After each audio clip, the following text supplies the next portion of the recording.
Dear colleagues, good morning. It's 9 a.m. right now. Traditionally, as you know, we commemorate our defenders who gave their lives for us, for our life, in order to let us live and work together. And we know that today, on the 15th of May, there is a tragic day of commemoration of our victims killed by Russia, those who are not with us. This attack took place today, so let me ask you to commemorate with a minute of silence.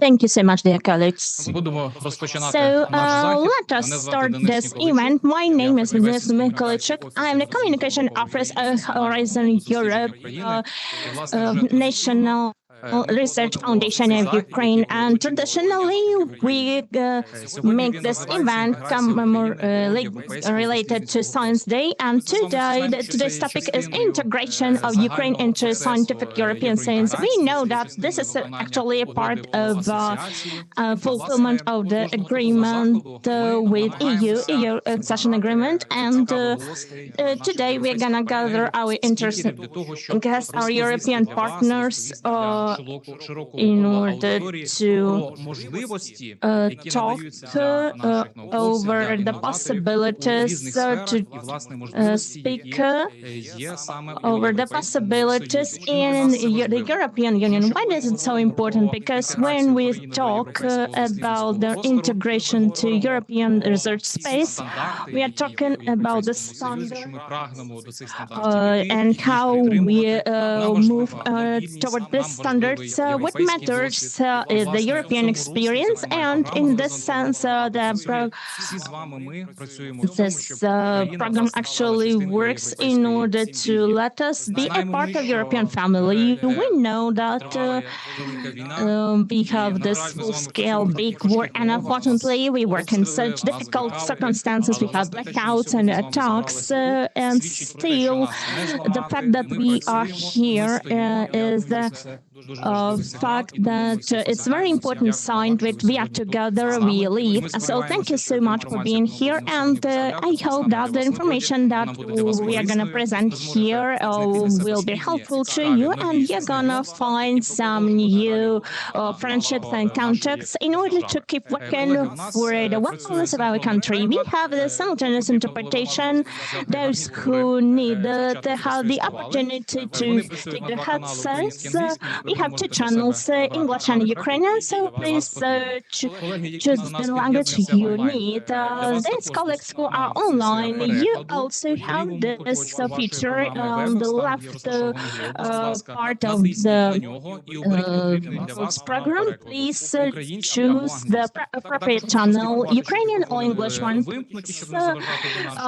Take your microphones off, switch off, and traditionally we have the register record of our event, and this information will be open to all the participants. So let us start the event, and I went to inaugurate it by the Vice Minister Denis KURBATOV.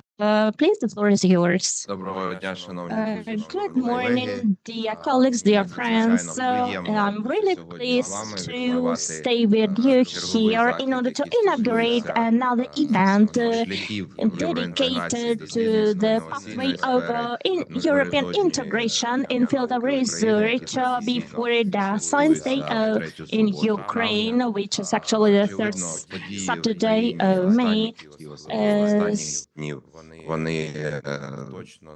Точно не про якесь велике святкування, але насправді це завжди, коли треба підбити якісь підсумки, подивитись на то, що досягнуто, чого не досягнуто, які є проблеми, як їх можна вирішити. Але За ці роки очевидним стає одне: or not в іншого obtained, шляху but still України the one немає. thing Ми is євроінтегруємось, ми obvious. We have активно no готуємо other реформи, pathway. зміни, We made the трансформації. transformations, the З вами, changes науковцями, made вашими by провідними us, by інституціями. our Знаєте, leading що був institutions, our researchers. декілька років тому And створений as you Офіс know, Горизонт a Європи в Україні, few завдячуючи years ago, we підтримки created a Європейської комісії. Horizon Ми розбудували Europe. також Thanks to спільну support of мережу European національних Commission, also we що built вже a скоро 2 network of роки, як national вона буде counterpoints, працювати, and і soon we're going to уже є celebrate 2 years of functioning of these результати. initiatives, and we have a Залучили більше certain result, фінансування, and більше we проєктів, uh, більше програм, created більше more projects. організацій, So дослідників, yeah, які also долучені до attracted цієї more найбільшої funds. В той же час, очевидно, що This потенціал biggest України research сьогодні programs. більший. So the У нас potential є of our резерви, country is у far нас, bigger. We have справді є other круті і класні resources, дослідження. and Ми we have вчора wonderful минулий researches and працювали studies. там 2 Yesterday in дні the і evening, we відвідали came 6 відповідних back from Kharkiv, вищої where we освіти, visited 6 науки цього міста. leading Насправді дуже higher приємно education відчути, institutions, що and I'm місто really pleased розвивається to і живе, feel і that наука the в цьому city місті. is being Що developed and the science умови actually lives насправді in важкі, this city, що вони because важкі the дійсно у всій країні, circumstances are але actually very дійсно це difficult, надихає, and тому що actually it's і very сприймаються inspiring ті because трансформації, які these дійсно transformations are вами, being і accepted, люди бачать and перспективу people see науковців, the молоді науковці, perspective, таких and теж було young багато, залишаються в місті і працюють. Насправді я ще хотів би окремо відмітити ту роль, яку грають окремо інституції, які були створені доволі нещодавно, наприклад, той же Національний фонд досліджень, який, незважаючи на, знову таки, всі складності, і секвестр 22-го року зараз нарощує кожного року свою діяльність, збільшує кількість програм, кількість грантів, кількість міжнародних партнерств. Тому це теж, можна сказати, дуже позитивний момент, який є зараз. Щодо євроінтеграції, ви знаєте, що у України є окремий розділ з науки, 25-й розділ, наука і інновації. Ми пройшли скринінг в минулому році, пройшли його доволі успішно. В той же час маємо ряд викликів і проблем, які маємо вирішувати вже в цьому році, в наступних роках. Тобто є над чим працювати. Я всіх вітаю з прийдешнім Днем науки і бажаю, щоб сьогоднішнє свято, сьогоднішній день, він приніс нові контакти, знайомства, нові можливості, нове бачення вирішення викликів, які існують зараз перед Україною, перед українською наукою. Дякую. Дякуємо, пане Денисе. Колеги, ми дуже потужно відмічаємо роль саме Міністерства освіти і науки України в процесі євроінтеграції, власне, по розділу 25, про який говорив пан Денис Ігорович. І дуже цінуємо цю підтримку, цю спільну роботу, про яку ми з вами говоримо. Так, колеги, до нас мав під'єднатися пан Сергій Бабак, але з технічних причин він наразі відсутній, тому я радо запрошую пана Юрія Петрушенка, директора Фонду Президента України з підтримки освіти, науки та спорту. Пане Юрію, дуже раді вас бачити сьогодні з нами. Шановні колеги, дозвольте від імені нашої інституції привітати науковців і організаторів науки з їх професійним святом. Наша інституція ще досить молода, заснована в 2023 році. І сьогодні ми ще тільки шукаємо нашу нішу у сфері науки. Більше сьогодні сконцентровані на освіті, можливо, і спорті, але вже є і проєкти, присвячені саме підтримці науки і особливо молодих науковців. На сьогодні діяльність нашого фонду, вона більше присвячена талановитим дітям, випускникам шкіл і зосереджена на тому, щоб вони залишалися навчатися в Україні, тому що саме вони потім сформують потенціал для розвитку науки. На жаль, сьогоднішня наша інституція, ми теж науковці, у нас є аналітичний відділ, ми досліджуємо, чому ці діти, наприклад, не залишаються вчитись в Україні, чому залишаються, які університети сьогодні є магнітами для цих талановитих дітей, що саме притягує цих дітей. І станом на минулий рік поки що ми маємо ті результати, які, на жаль, не такі, які би нам хотілося. Ну, наприклад, з 23 переможців міжнародних олімпіад минулого року тільки 4 залишились навчатись в ЗВО Україні. Якщо ми подивимось на переможців предметних олімпіад в 11 класі, то з 180 тільки 115 залишилось навчатися в Україні. Тобто нам хотілося, щоб більше таких талановитих дітей залишались навчатися в Україні, формували наукову базу. Саме тому в минулому році значно була розширена база президентської стипендії. Тепер всі, хто здають НМНТ на 185 балів і вище і залишаються навчатися в ЗВО України, отримують стипендію президента України. Це 10 тисяч гривень щомісячно додатково до академічної стипендії. Для багатьох дітей це досить таки непогано, бо вони тільки школи, це перший їх заробіток, який вони отримують. Тобто вже сам факт вступу до українського ЗВО, вони отримують цю стипендію. З іншого боку, ми також намагаємося порадити дітям, куди вступати цим талановитим, щоб формувались такі, як ми кажемо, хаби талантів, щоб ця талановита дитина була не одна в групі. І тут теж, насправді, просто ділюся певними моментами, що зараз ми аналізуємо різні заклади вищої освіти, і напевно, що дві найбільших бази, які говорять про успішність університетів, це от дані наукової атестації, яка була проведена, ну і дані Національного агентства забезпечення якості вищої освіти, це зразкові акредитації. От ми, наприклад, взяли 120 кращих кафедр в Україні за результатами наукової атестації. Ну, тобто, це в кожній категорії, яка отримала A, 20 найкращих кафедр. І наклали там, чи мають ці кафедри зразкову акредитацію. І отримали такі результати, що із 120 кафедр тільки 13 мають програми, освітні програми з зразковою акредитацією. Ну, я не знаю, як до цих даних відноситися, але це говорить, мабуть, про те, що сьогодні там потенціалу у кафедр займатися і дуже гарною наукою, і формувати зразкові програми, можливо, не вистачає. Але, можливо, в всьому світі теж так відбувається. Наприклад, американська модель, там зразу університет вибирає. Ми дослідницький університет, чи більше орієнтуємося на викладання. Ці дані до того, що в Україні теж, можливо, якось треба сформувати, підтримувати окремо кафедри і університети, які більше не досліджені, і ті, що на викладанні. Крім того, цікавим, на мій погляд, проєктом нашого фонду ЄТ – це проєкт, який пілотний ми започаткували в цьому році, це запрошення в українське ЗВО іноземних науковців і професорів. Чому ми це зробили? Мова йде про британських професорів, тому що програми, які є сьогодні, вони, по суті, закриті до фінансування, відвідування України іноземних науковців. Ну, ми розуміємо, чому це пов'язано з певними ризиками. Ну, наприклад, якщо взяти Фулбрайт, то от остання програма Фулбрайта, вона називається там Scientists Beyond Borders, але це для науковців, які хочуть досліджувати щось в Україні, але вони не можуть заїхати в Україні. Вони мають бути в Європі, ну, якось з Європи досліджувати Україну. Те ж саме інше. Але от наша програма показала, що бажаючих науковців приїхати в Україні досить багато. Тобто зараз у нас пілотний проєкт – це 10 університетів, 10 британських науковців.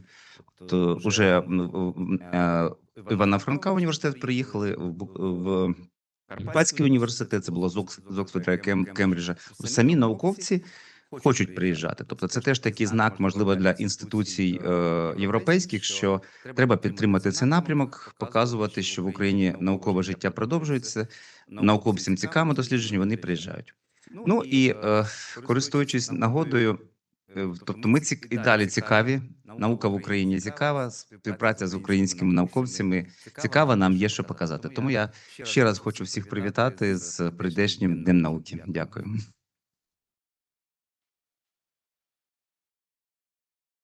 Дякуємо, пане Юрію. Yuriy, dear colleagues, today, after all, it's interesting and important day for our scientific community, as it's really interesting because we want to conquer. Почесними грамотами, знаками. Я хочу запросити пана Дениса Ігоровича Курбатова. Ці відзнаки. With some recognitions. So, Mr. Kurbatov, please, the floor is yours.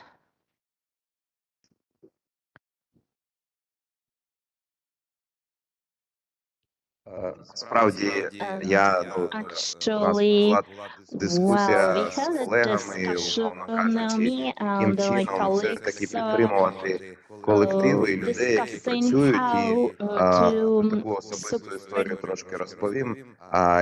Я не And дуже let люблю me грамоту, якщо talk over чесно, some так, personal можливо, things. хто Well, I знає. dislike the Але потім, recognition, to після be того, як я honest, прийшов if в you know, міністерство, but я after насправді starting бачу, що working in the коли в держави ministry, не зовсім є actually I якісь інші see інструменти підтримки, that the то state інколи has actually no відзнака other колективу tools, або and відзнака міністерства, або sometimes відзнака the якогось recognition певного of органу, коли ministry твою роботу or the бачать, вона staff має or certain body насправді має вагу when для кожного your work has a співробітника, і це visibility. певна It's така, actually в тому числі important психологічна to the підтримка. people, and Тому it's мені also about насправді, the я трошки сказав в своєму вітальному psychological, слові, mental скажу це і support. And зараз, in my мені насправді welcome дуже address, I приємно mentioned відзначити that людей, I'm really яких я pleased зараз to буду називати, це recognize the дійсно people I'm часто їх gonna робота не mention now, публічна, не because помітна, very але often вона дуже важлива the для work науки. Це developed by той them інструмент, is який kind of дозволяє invisible робити because it's about дослідження, the робити tool відкриття, робити розробки. letting Це me проведення фінансування, це адміністрування проєктів, resources. це It's about організація the funds. It's експертизи, about це management там of projects. часто It's about the organization запізнення of на expertise, and роботі, часто very often it's безсонні about being ночі late at інколи бувають. office. It's Я about це все sleepless дуже добре nights. знаю, тому що тут And I багато know it perfectly організаторів well науки із because we університетів, have many із people інших organizing інституцій, зокрема з academic Національного work фонду from досліджень. other Тому тут такий institutions, in був particular невеличкий from вступ, the але щодо National людей, то Foundation почесною of грамотою Science. освіти і And науки well, України нагороджується Олійник let Андрій me Степанович, член наукової ради take Національного the фонду досліджень recognition України. to Andriy Oleynik.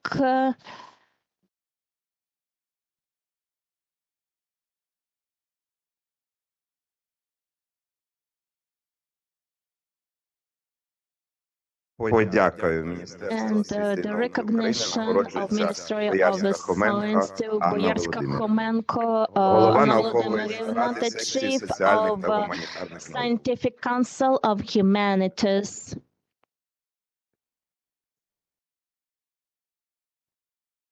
Thank you. Подякую Міністерству The освіти і науки recognition of Ministry of Oksana Science to Oksana Romanivna, the Chief of National Foundation of Research of Ukraine.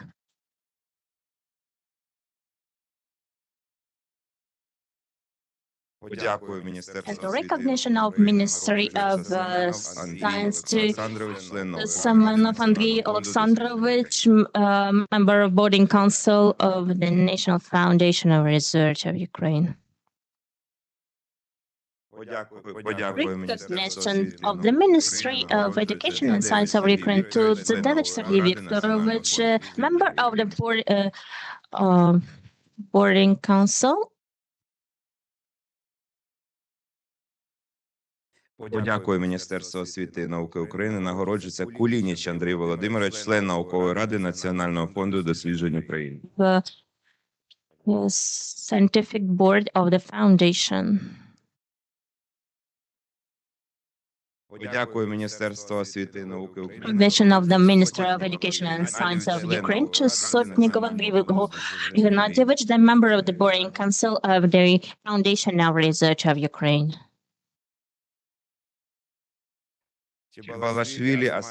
Чебалашвілі Асматі Олександрівні Alexandra is getting the recognition of the Minister of Education and Science of Ukraine.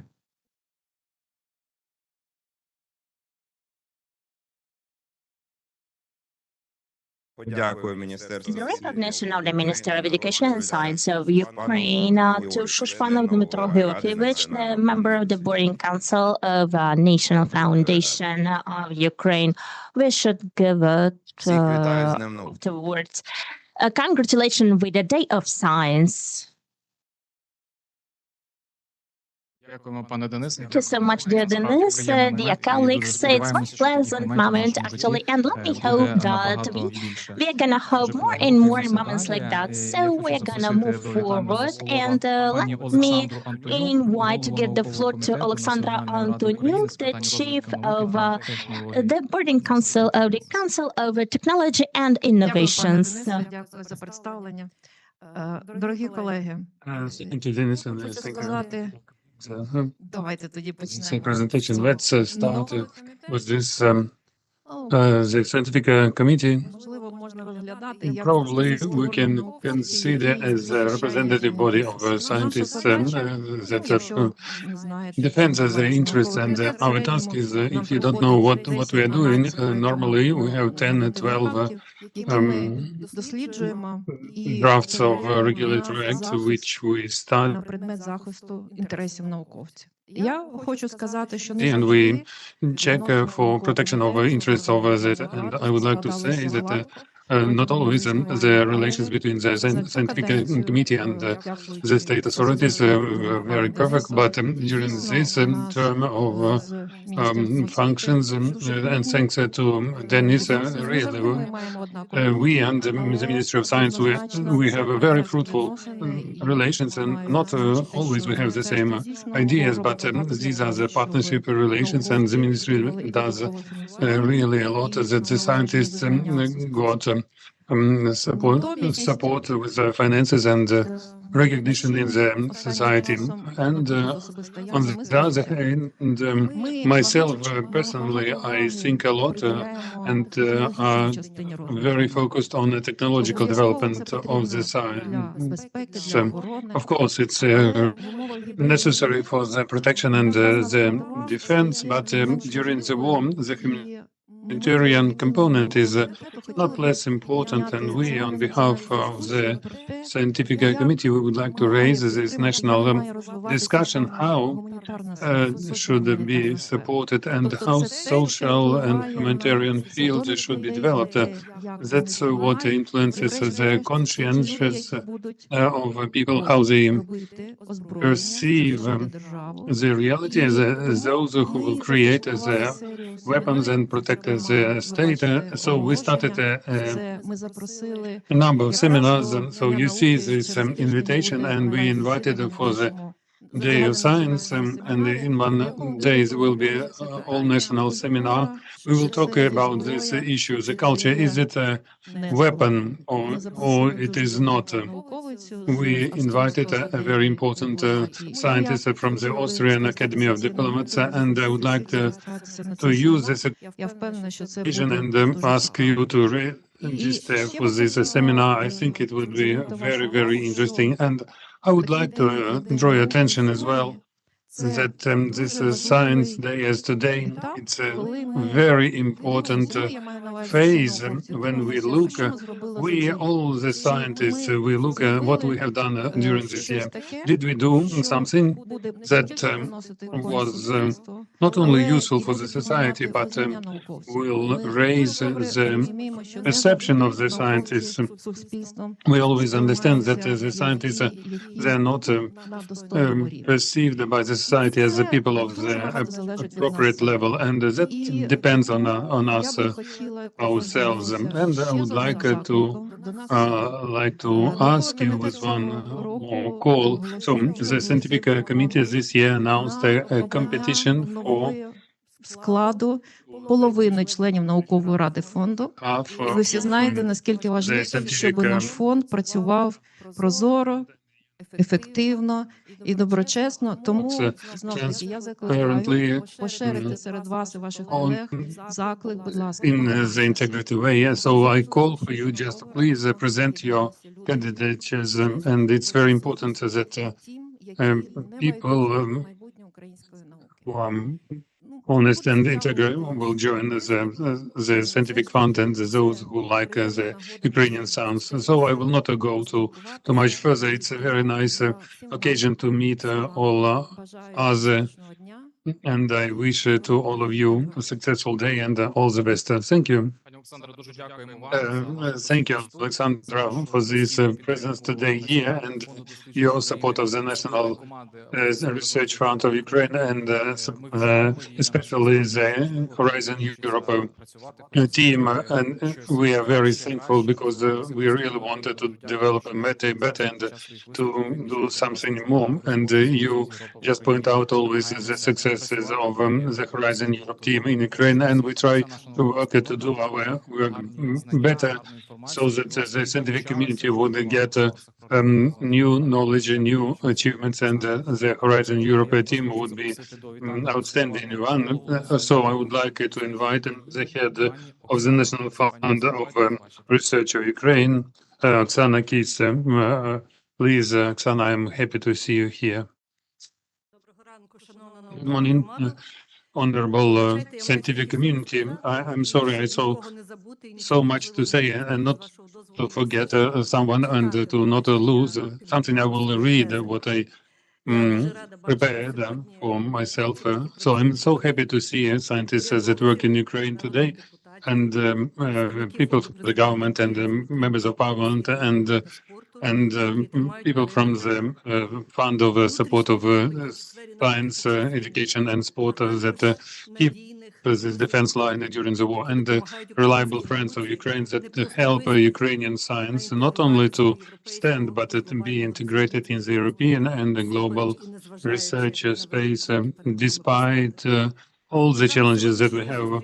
And the program today speaks about the journey we all together and the National Research Fund have passed during the years. We move very fast, we made mistakes, but we would better see the progress and those efforts that everyone was putting in this journey, facing the forces and belief in Ukraine. So today we will say that we were only dreaming about this integration of Ukraine, and we protecting Ukrainian choice to enter Ukraine. And behind this initiative, there is a bigger work of professional diplomats and ambassadors of the science, and they give us the opportunity to support the needs of the scientists and the long-term challenges of Ukrainian science. And the program of today's event is to speak about the role of UNESCO to build a scientific infrastructure in Ukraine, and the German grants and Erasmus Plus and the support of Horizon Europe program. And so these stories tell us how Ukraine is joining the research community and the efforts put into this work. And speaking about the perspective of from the National Fund of Research of Ukraine, the fund was created as a European institution of European type, based on today's approaches to the science. Since the beginning, the fund was created looking at the best European standards of support of science as an independent grant fund called to finance the science on competition basis and through impartial expertise. So this approach is the main approach of European institutions, and the creation of the fund became the step point integration to enter the European community.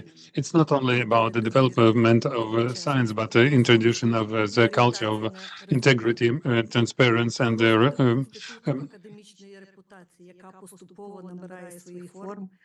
institutions and academic respect. And so it is not only the external course of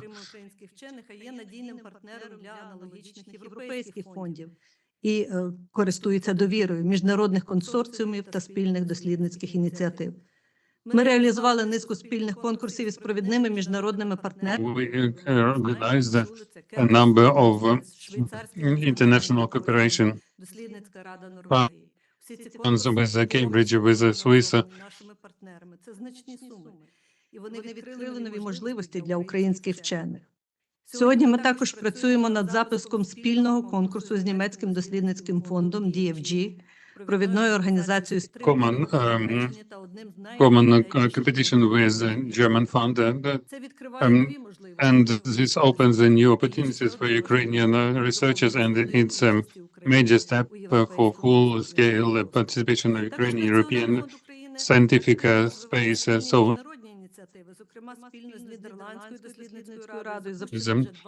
Together with the Dutch research initiative, we launched a second grant for Ukrainian scientists with Norwegian fund. We decided to join Ukrainian scientists into the initiatives.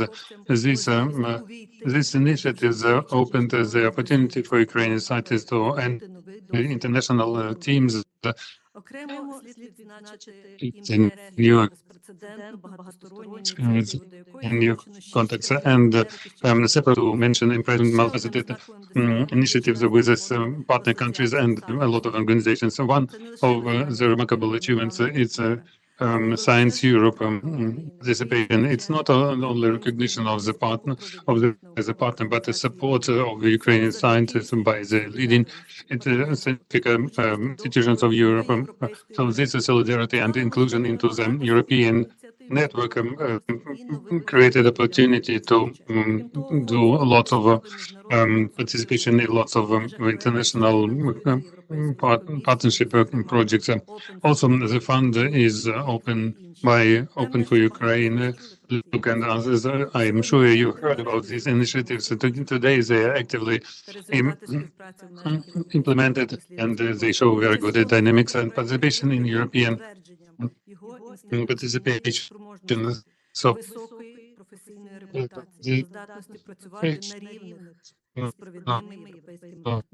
the fund is підсумовує головне. Національний фонд досліджень України – це вже не просто національна інституція підтримки науки.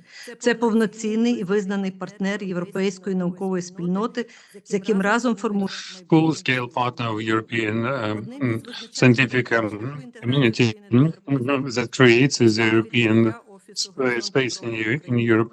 One of the steps of development of the fund was opening the office of Horizon Europe in Ukraine, which is one of the organizers of this event, and the activities of the fund is funded by the European Europe and Union, and the participation of the fund made the opportunities for the Ukrainian scientists bigger and enlarged the Ukrainian presence in European scientific space. So the values and standards and principles of European spaces became closer and more understandable for Ukrainian scientists. Ukrainian scientists, they felt and they believed in the fruitfulness of this work, and we just adopted a decision to continue the activities of Horizon Europe in Ukraine. And this is a tremendous support sign for the scientific community that will show in the economy of Ukraine very soon. And I would like to announce a very honest and sincere gratitude for European Commission, and I'm sure that this step will increase the support of Ukrainian science during this big time of challenges and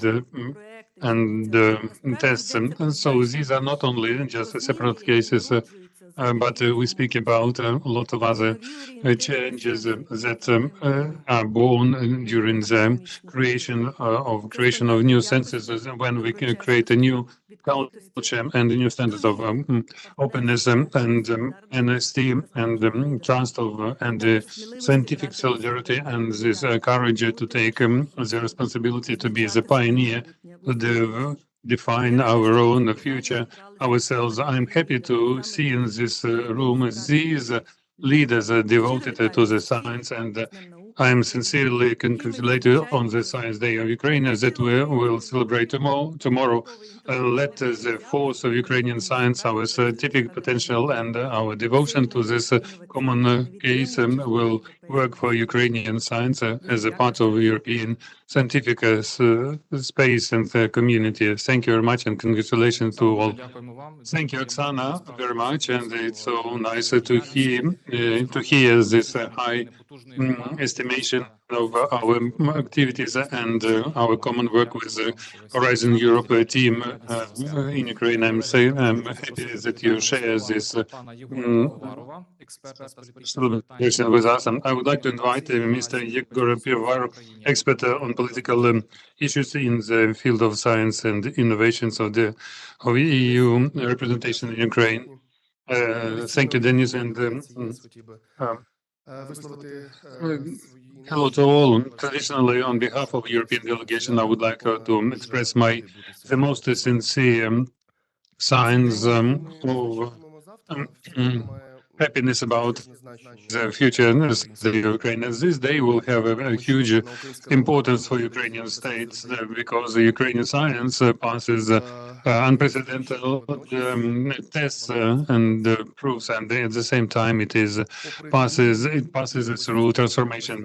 Besides, and despite the war and losses of infrastructure, loss of human capital, Ukrainian scientists and innovators, they continue to work in such tremendously difficult conditions as they create new knowledge, new concepts of ideology of the science. And fortunately, as the integration of Ukrainian science, integration process into European community is going on, and it raises sincere respect from the side of European science. So we see that Ukrainian science is not a secondary part of state management. Science is a part of resistance of Ukraine, a part of national security, and the most important today is the competitiveness of Ukraine among the ranks of today's modern states. And so integration of Ukrainian science into international space is not a technical step among the steps of integration into Europe. And it's a strategic choice. European scientific space, it's a specific environment where new technologies are created that appear at the new eras, and we are the witnesses of this. Innovations are created, and research structures are developed, and talents are supported, and the new economy of the future is created. And we should put our efforts to make Ukraine a part of this new innovation economy. It's very relevant when our defense forces they're fighting for, and after the victory there will be the reconstruction. And Ukrainian reconstruction is also about the integration into European values and leaving the Soviet paradigm, which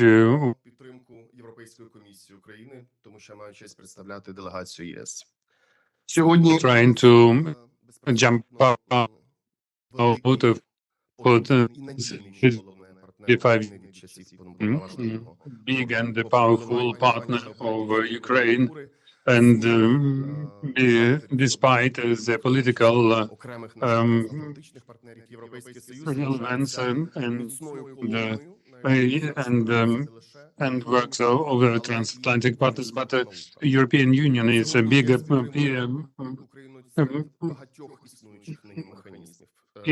to support Ukraine, and the support is performed through the Horizon Europe. And when Ukraine takes part on precedently very favorable conditions, Maria Curie program, ERC, and so support of research structures we just started to perform, and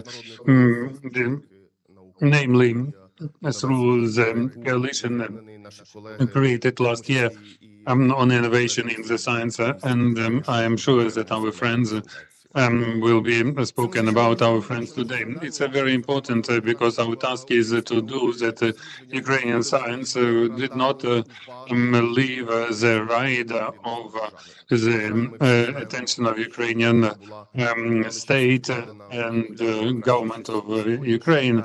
Unfortunately, we know that Ukrainian science was put into the bottom drawer, but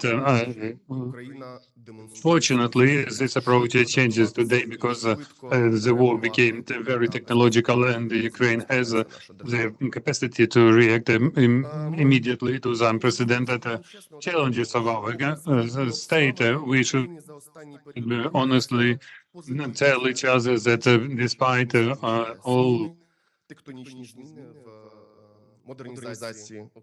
difficult conditions, very important changes place in Ukrainian science. Tectonic changes are taking place during the last years. A number of scientific decisions were taken, which Ukrainian science waited for several years.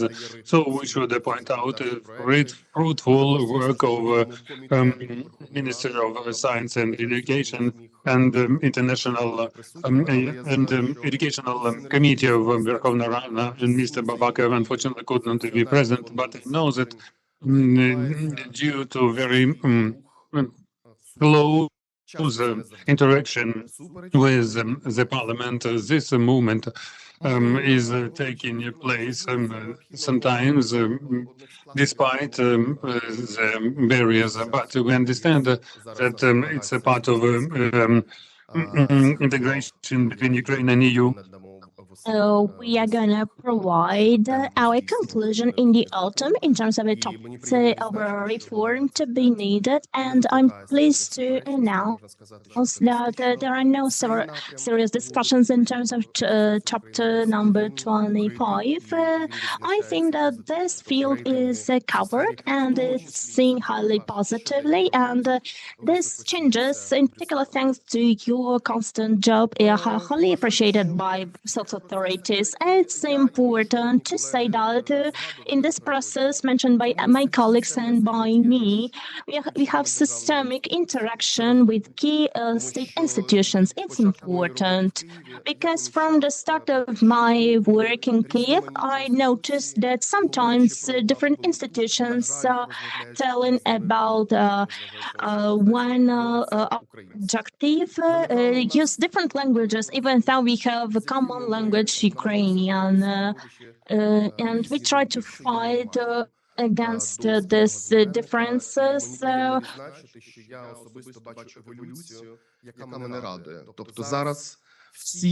Причетні органи державної влади, в тому числі і Національний фонд досліджень, частиною якого є Офіс «Горизонт Європа», вони бачать спільний горизонт і рухаються до нього синхронно. Тому що раніше, на жаль, виникало враження, що всі сидять в одному човні, але кожен гребе в свою сторону. Цей процес that we have the same boat, but we've been sailing at different places. And now I'm pleased to see the things in common and all the coordination, which is important for the synchronization of the reforms.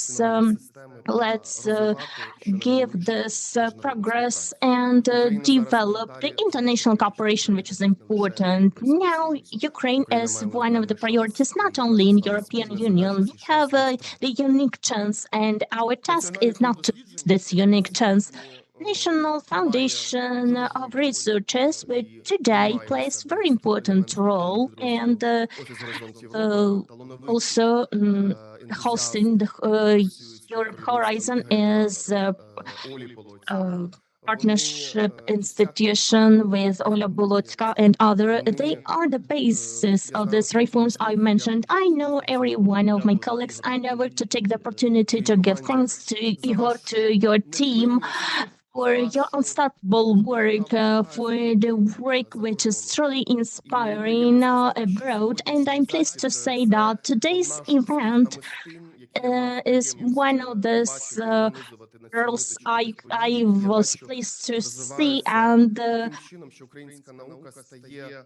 більш авторитетною, більш помітною, залучати To getting together and see how Ukrainian science is more visible. We involve lots of new partners sharing knowledge about Horizon Europe, and still Ukrainian scientific community uses does not correspondability, and it's principally important because the modern science can't be developed without transparent selection process, without supporting young scientists, without procedures and stable funds, of course.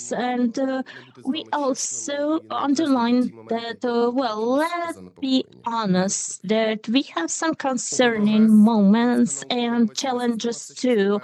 Despite of the progress, our Ukrainian system still has some challenges, some process, unfortunately stopping certain processes. We should overcome this difficult, and the level of funds is not big enough, but comparing to the past, we have positive progress, and we have some basis for some kind of optimism, as diplomats said. We have certain fragmentation of coordination, weak of common coordination, lack of commercial basis of researchers, and cooperation of science and big businesses is one of the challenges European Commission actually shows.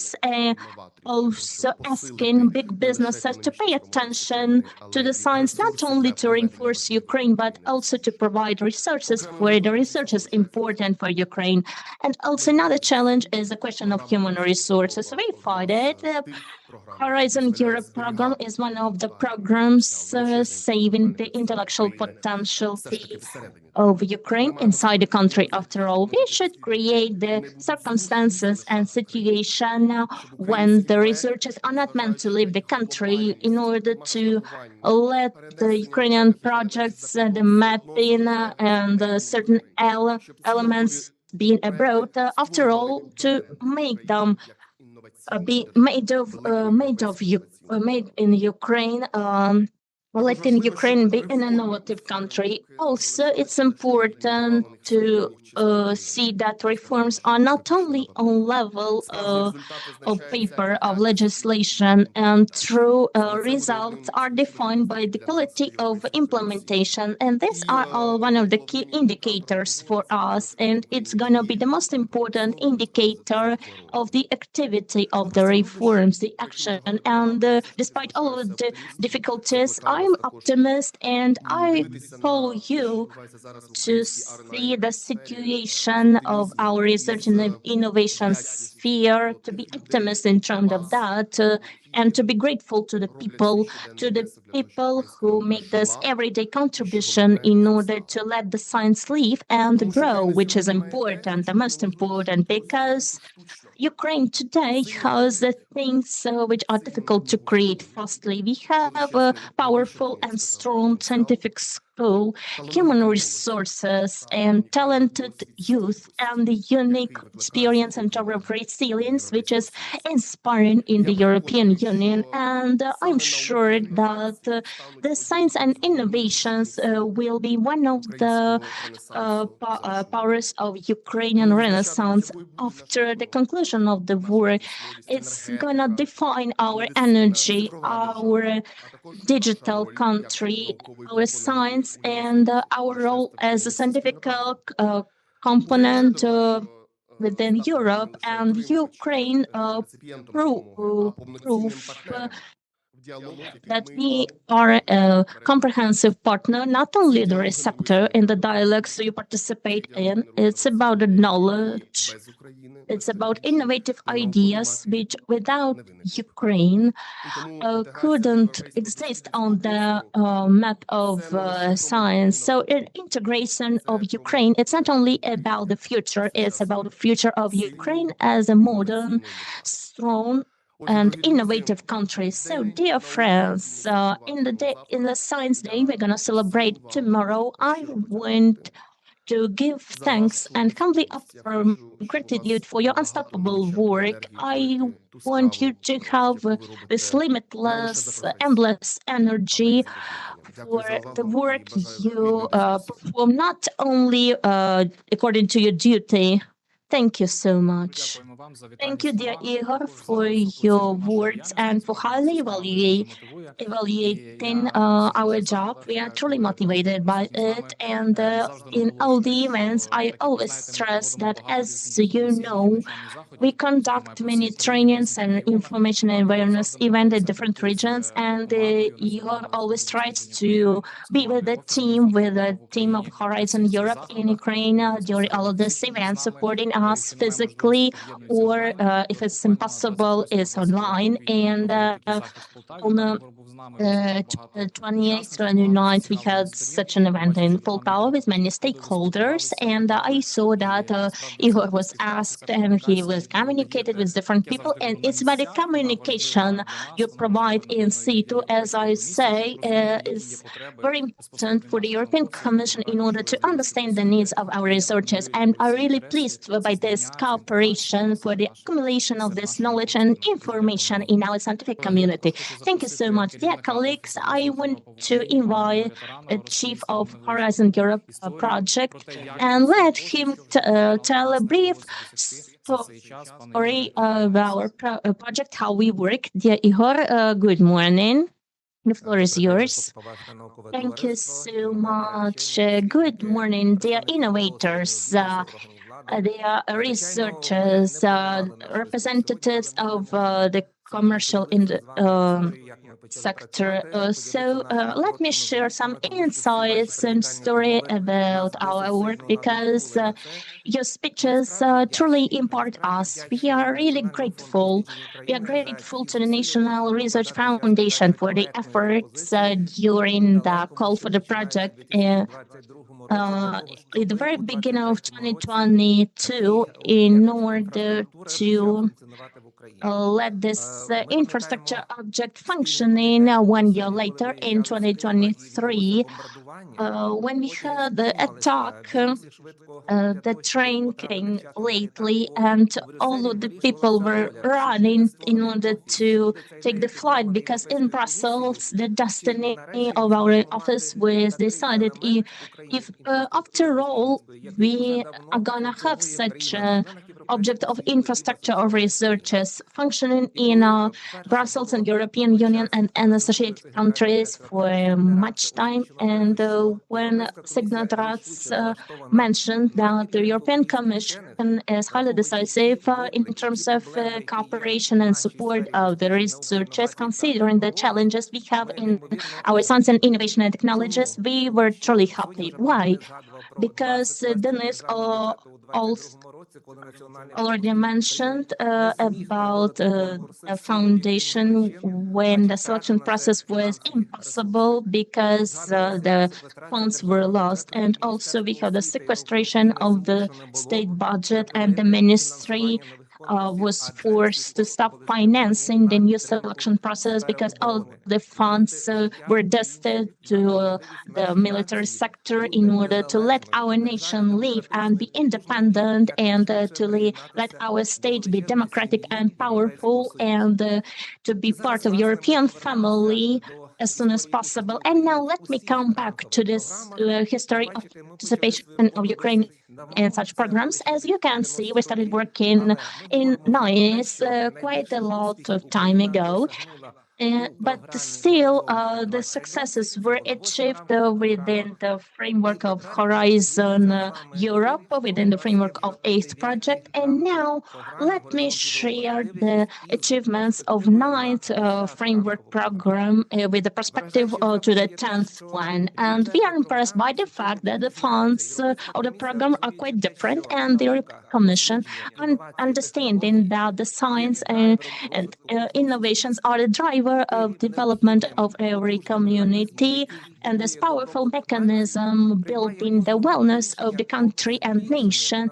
Every year they actually adopt the decision to increase the budgets, and we know about 95 billion of euros which are meant to be used till 2027. And we have the perspective of the 10th program. And we are pleased that the European Commission highly evaluated the achievement of Ukraine, and we are the key point in the foundation, and we do everything in order to promote these ideas in Ukraine. And the budget we are discussing for the 10th program, it's about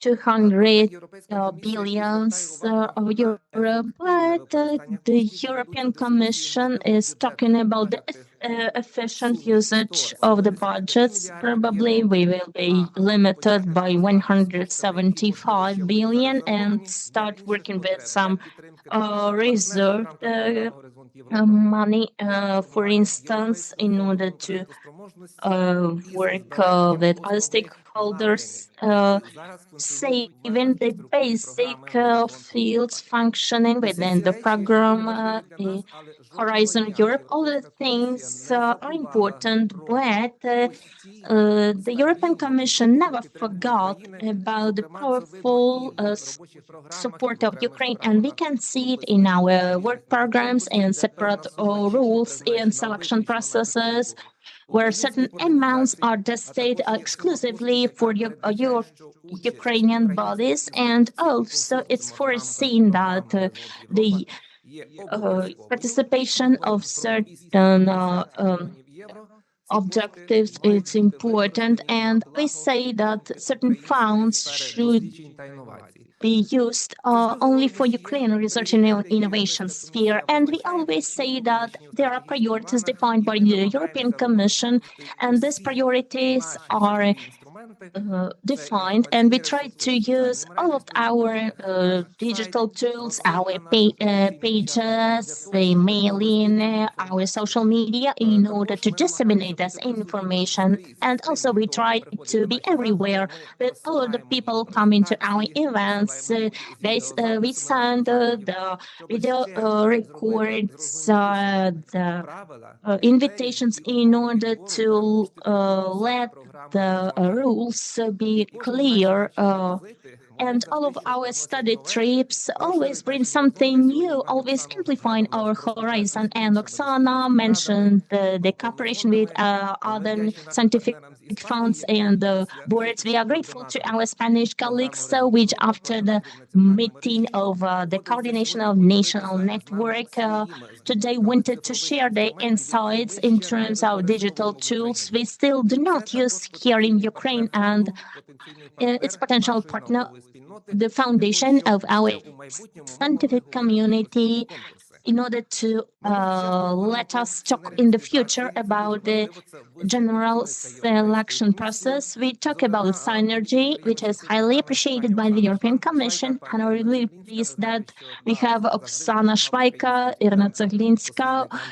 You know that we always supported Ukrainian students and teachers. We have the UNESCO representation also created some policies and documents, the plan of development of the sphere of researches. And also we say that UNESCO is creating the roadmap and audit, and also we have the REEF project conducted by the Moderator University in Czechia, also working on the roadmap of integration into the research space. And also we have the research infrastructure. Why do we pay the attention to that? Because the great percentage of such infrastructure was actually destroyed. And also another important thing is about the opportunities to use on distance, remotely, to use such infrastructure, or physically to keep on working physically.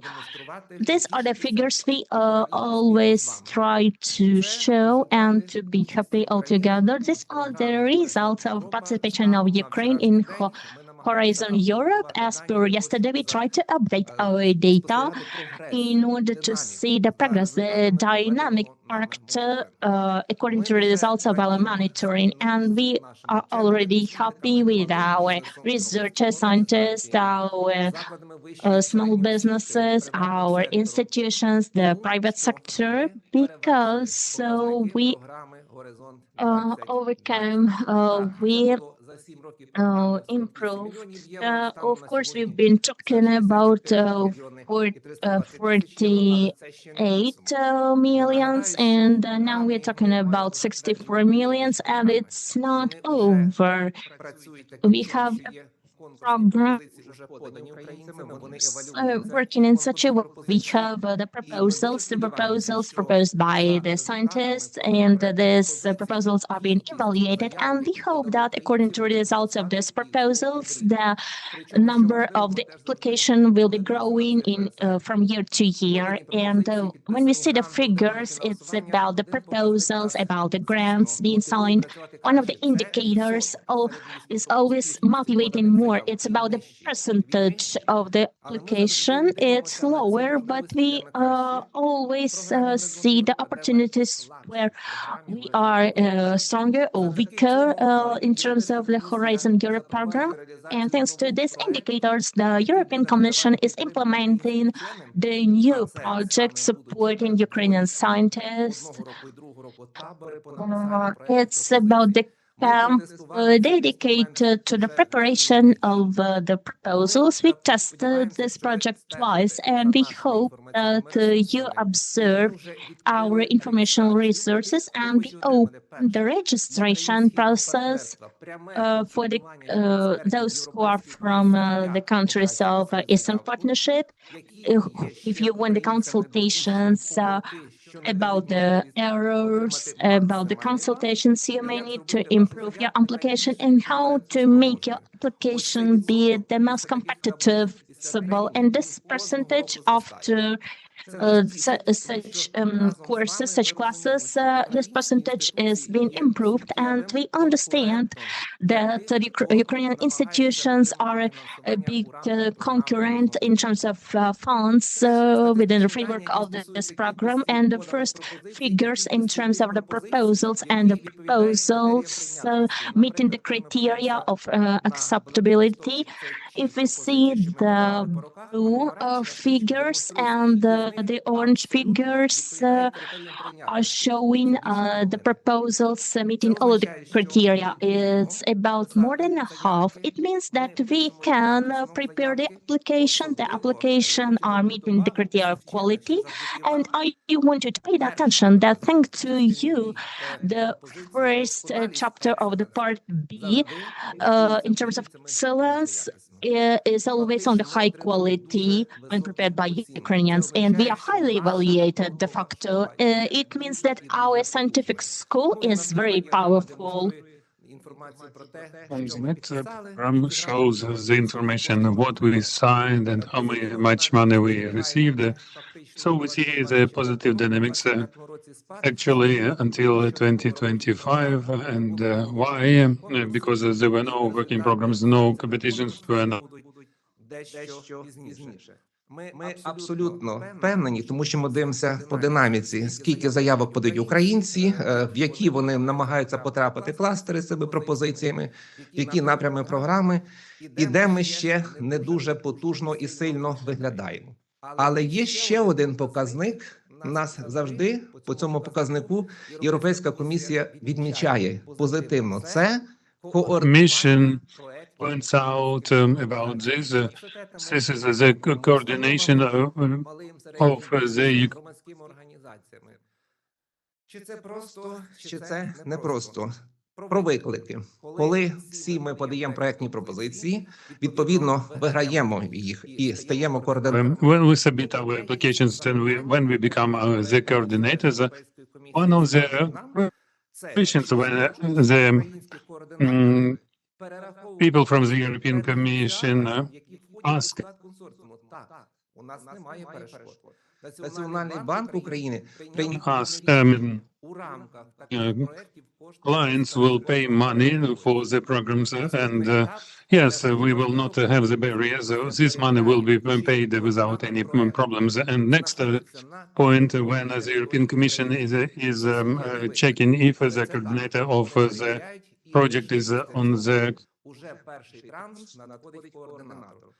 Наше координування, ну, звісно, коли ми починали працювати в офісі, це був один control, and they check it, and then the tranches come. So when we started to work in the office, it was only one project, and we were happy about this one project. We tried to explain that it is very difficult just to take the responsibility, download these applications, and to coordinate the replies, and so these are scientific activities. They are not the same in the consortium, and we are responsible for the coordination. And when we see that the number of projects and applications grows, it was 3 and 5. Today we have 14. We are proud of this, and we believe in our science, and we believe in our universities, scientific institutions. We believe in small and medium businesses, because to take this responsibility and coordinate the project and provide the reports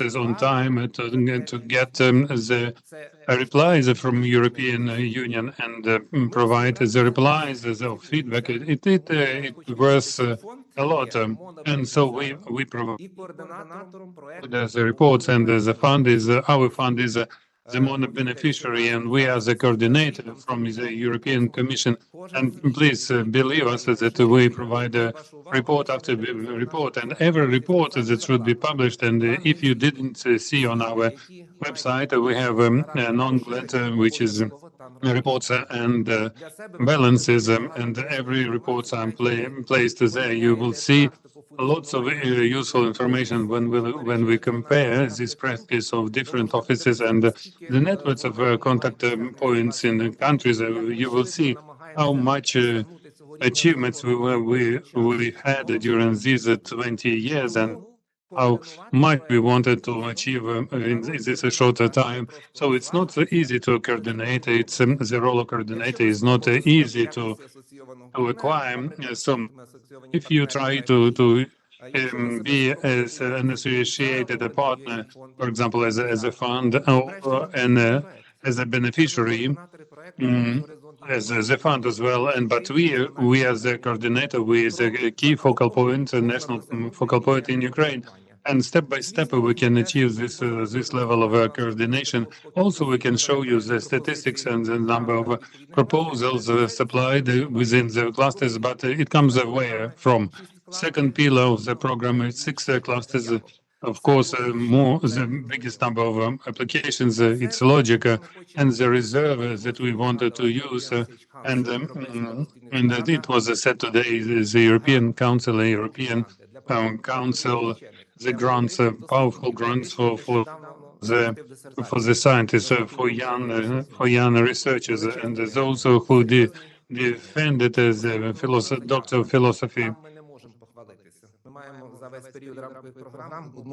Huge requirements and big application. We cannot boast of this. And when we see the number of grants, and when you talk to the partners and the experts from European Commission, and when they ask us how is Ukraine going, we say we have only one, but they correct me. Just already one, because there are countries that they don't have any single.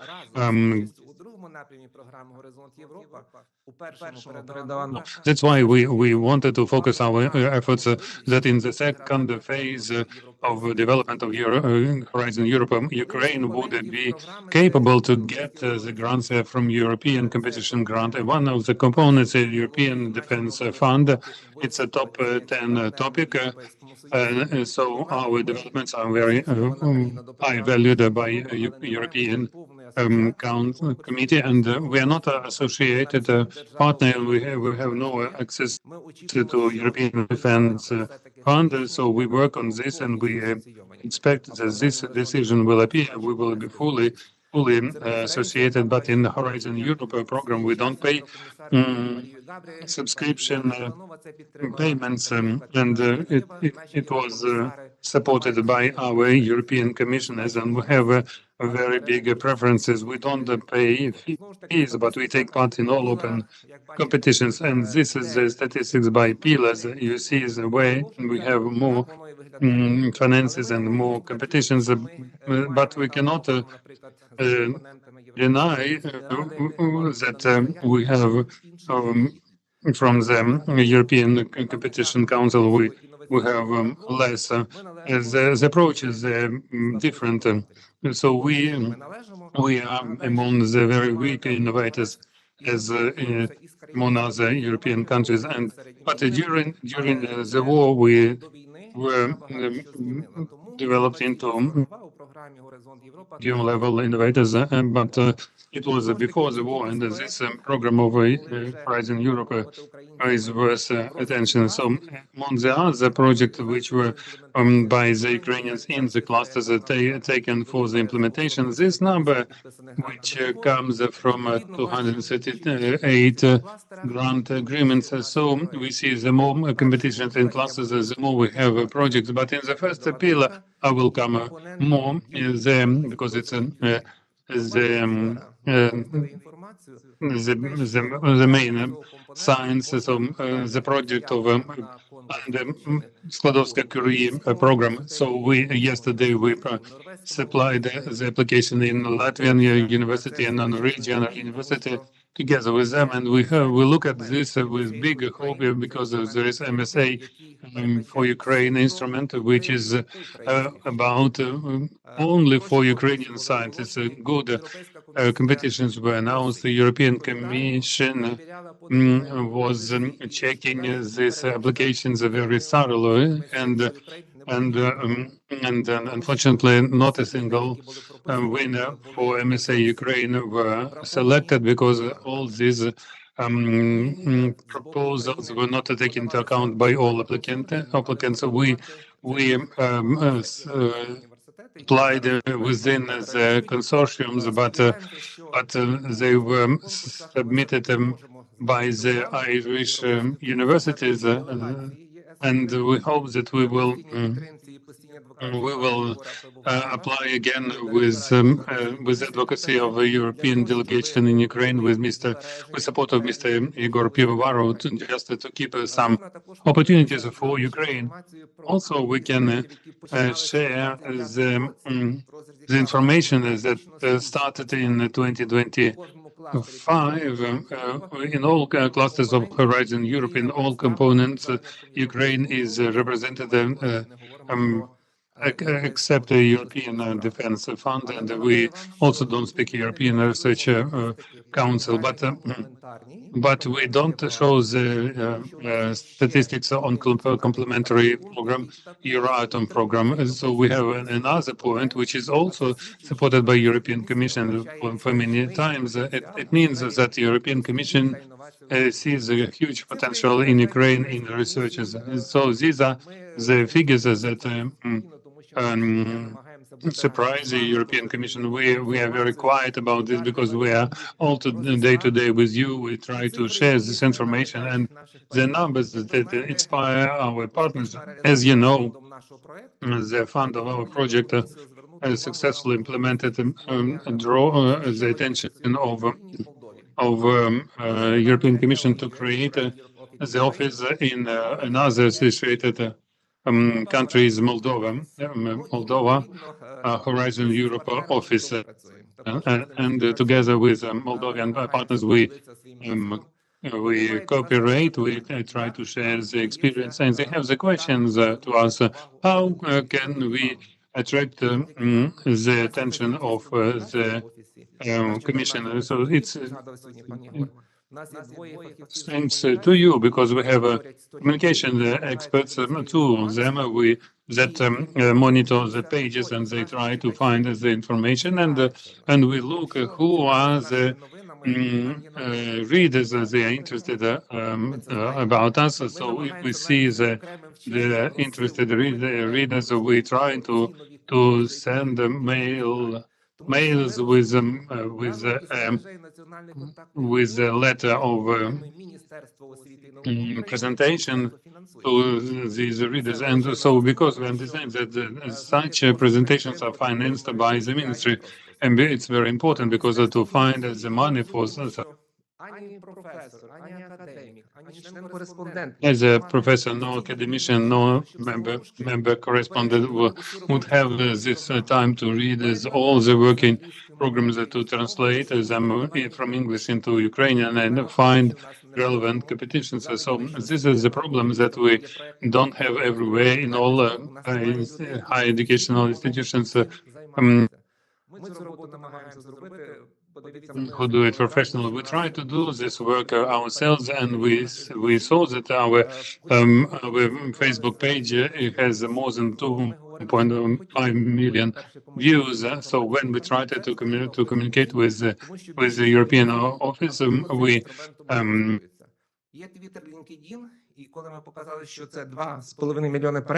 we said that the Facebook page is the most popular LinkedIn, and we showed that in 3 years it was a 2.5 million views. So it means that this is the progress. So it's information channels, YouTube channel today, and LinkedIn, Twitter, and we speak about our website and a small mailbox, and there's a number of requests that we receive from you. So we have a national network form requests.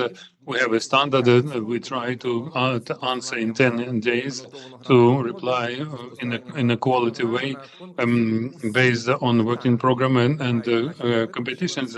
To all questions that our readers ask us, there are other instruments that we use. And also I would like to boast with this map, and we see on this map there are the cities where we are physically present, because of support from the European Commission that allowed us to go to regions and deliver the information on Horizon Europe. It doesn't mean that we came to the regions and we just collected some pieces of information. No, but we cooperate with the local authorities, with small and medium enterprises, and it's very nice that after every visit we will show you the database. This database is growing. So the number of involved participants. So it was 2023. We started to work in October. We tried to keep events. We opened officially our office. We tried to come to all the events that were invented, where we were invited, and we involved 1,000 participants. Let's think it's a positive result in a short period. But the dynamics of the years shows us the number of events, and this is this number is spoke very much about our colleagues in the Unit 03. So we understand that we are overwhelmed. So 123 events.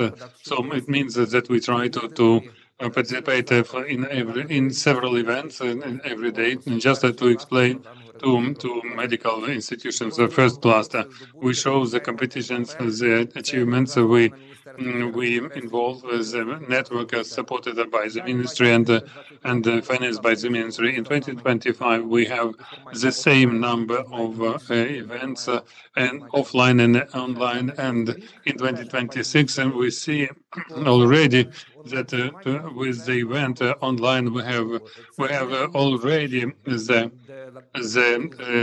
indicators of 2025. These are not communist achievements. We don't work that the more we do, the more happy we will be. It is about quality. It's quality and the conscientiousness of our scientific community, because they understand what they want and where we go. So as for the participants, so let's count it. It would be only just 20,000 present, and there are those who look at our information and the database of stakeholders.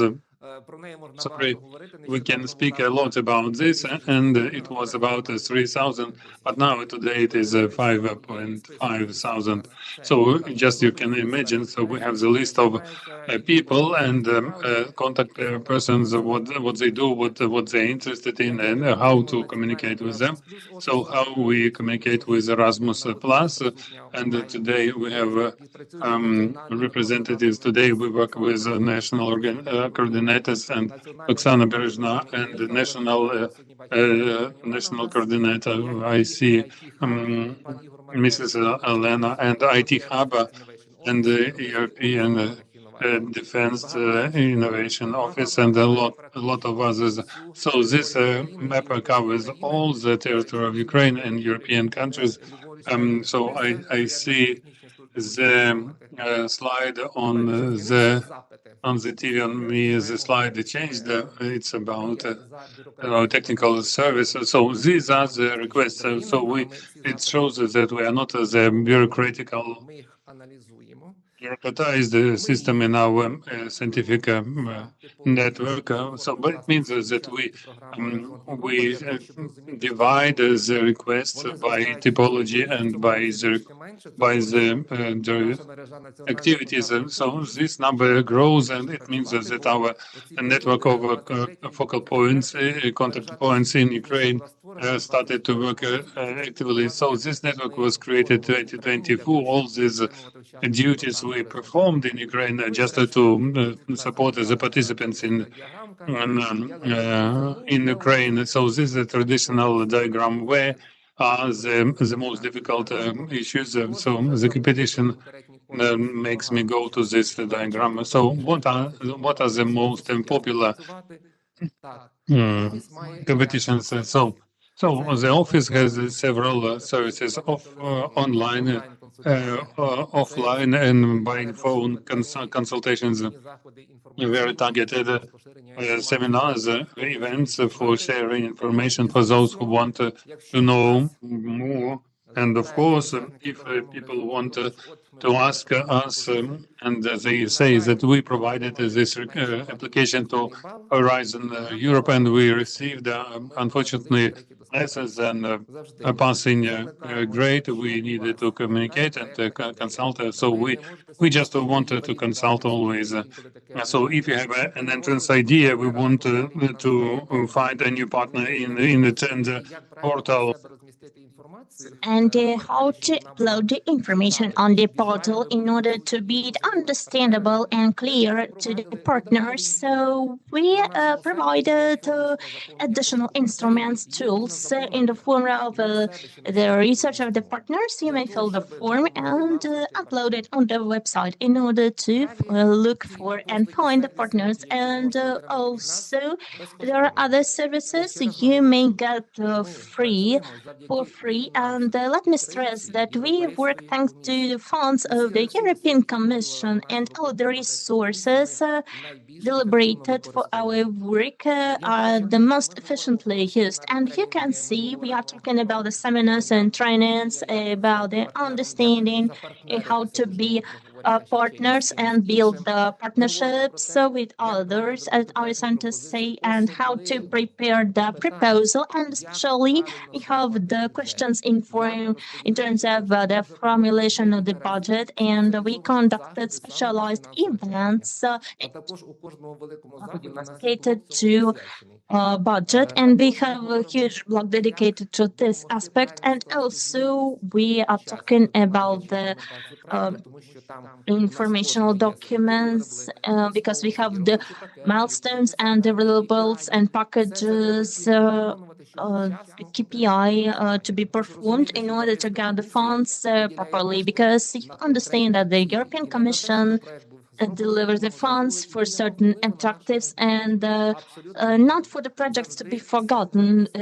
It's about the future. It's about the perspective to the future. And what is interesting is the proposal writing camp about the proposals. And we also plan in the future to work in such a way beside the opportunities opened by the European Commission. And this is the form I mentioned.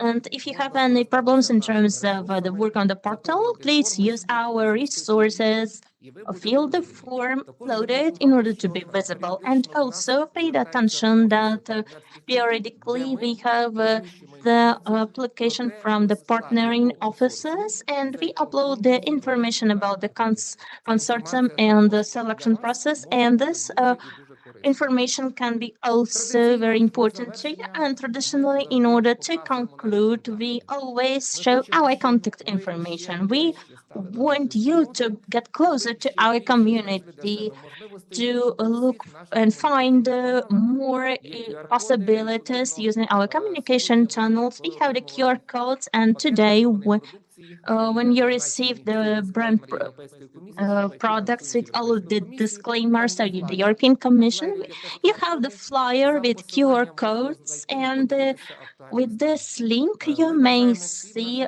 the actual state of things. And I wish to all members of the scientific community to remember that you are the motor. I know that all of you should be motivated by Dignal salary, because the experience of working in the university showed such a big experience. And I know that these scientists who are temporarily abroad should come back, and the efforts are tested for the support. And I wish you all to win always in the selection processes of a national research fund.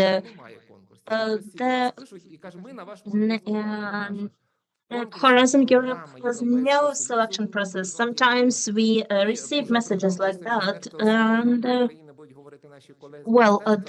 other selection process will be mentioned by our colleagues. I congratulate with the future holiday. I wish the victory to Ukraine. We will be independent, democratic, and resilient. Thank you.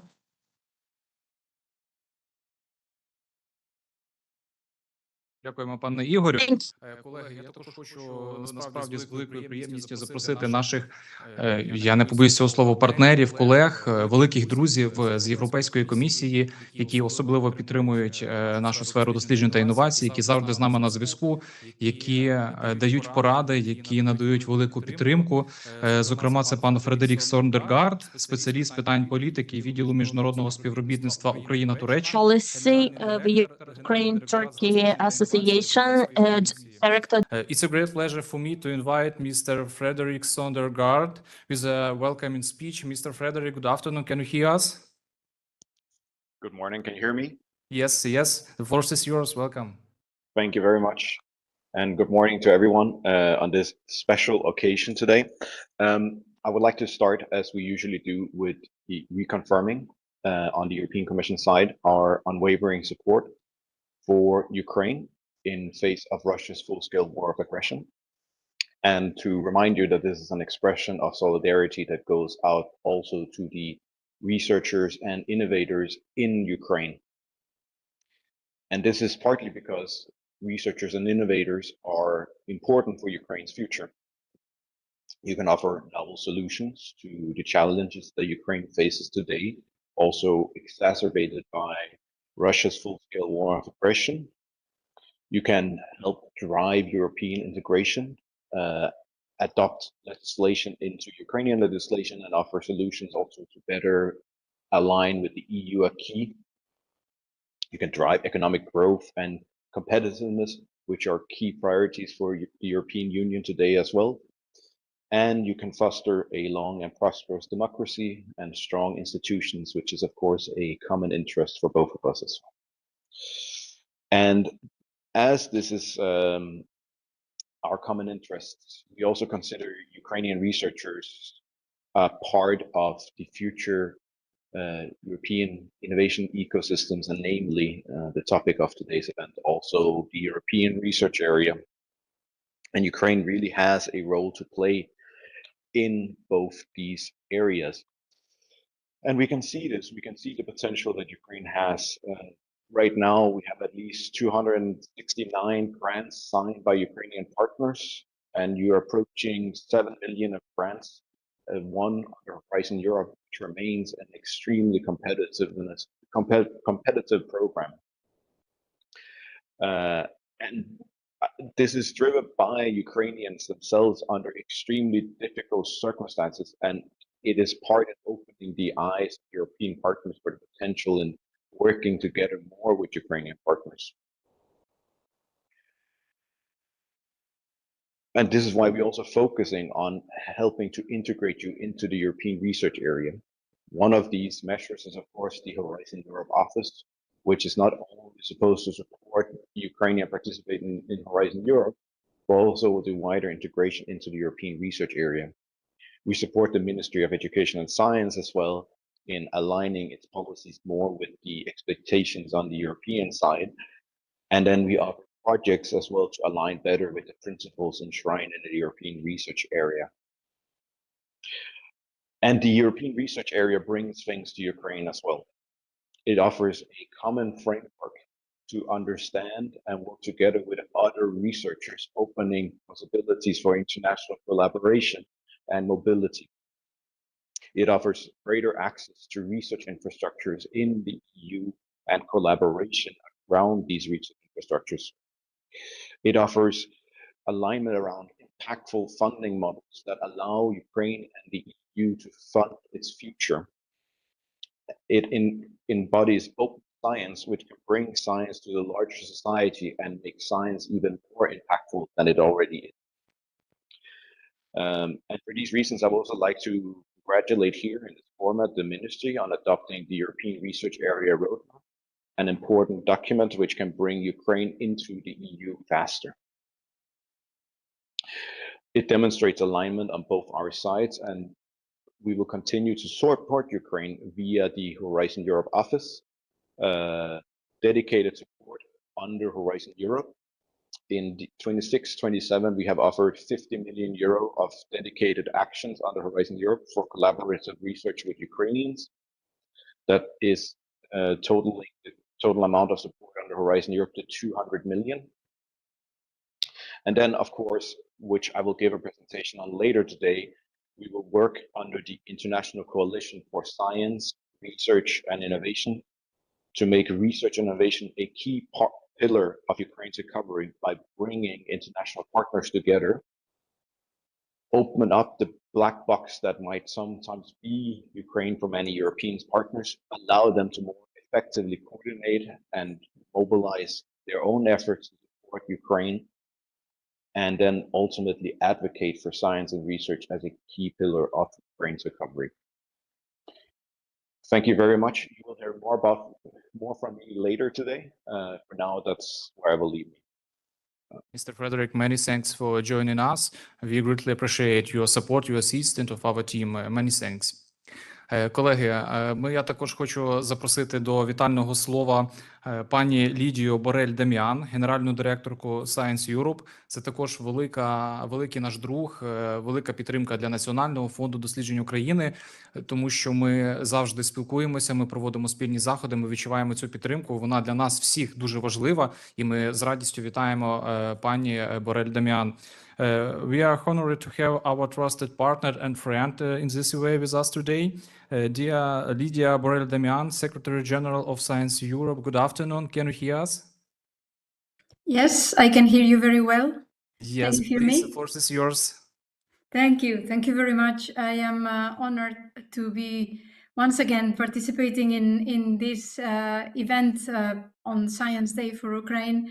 It is a fantastic occasion to, through a very little window, be with you and express our also unwavering support to Ukraine, in particular to the National Research Funding, NRFU, because they are a member of Science Europe. The NRFU is a member of Science Europe since 2022, and we are very pleased with the colleagues engaged in our activities.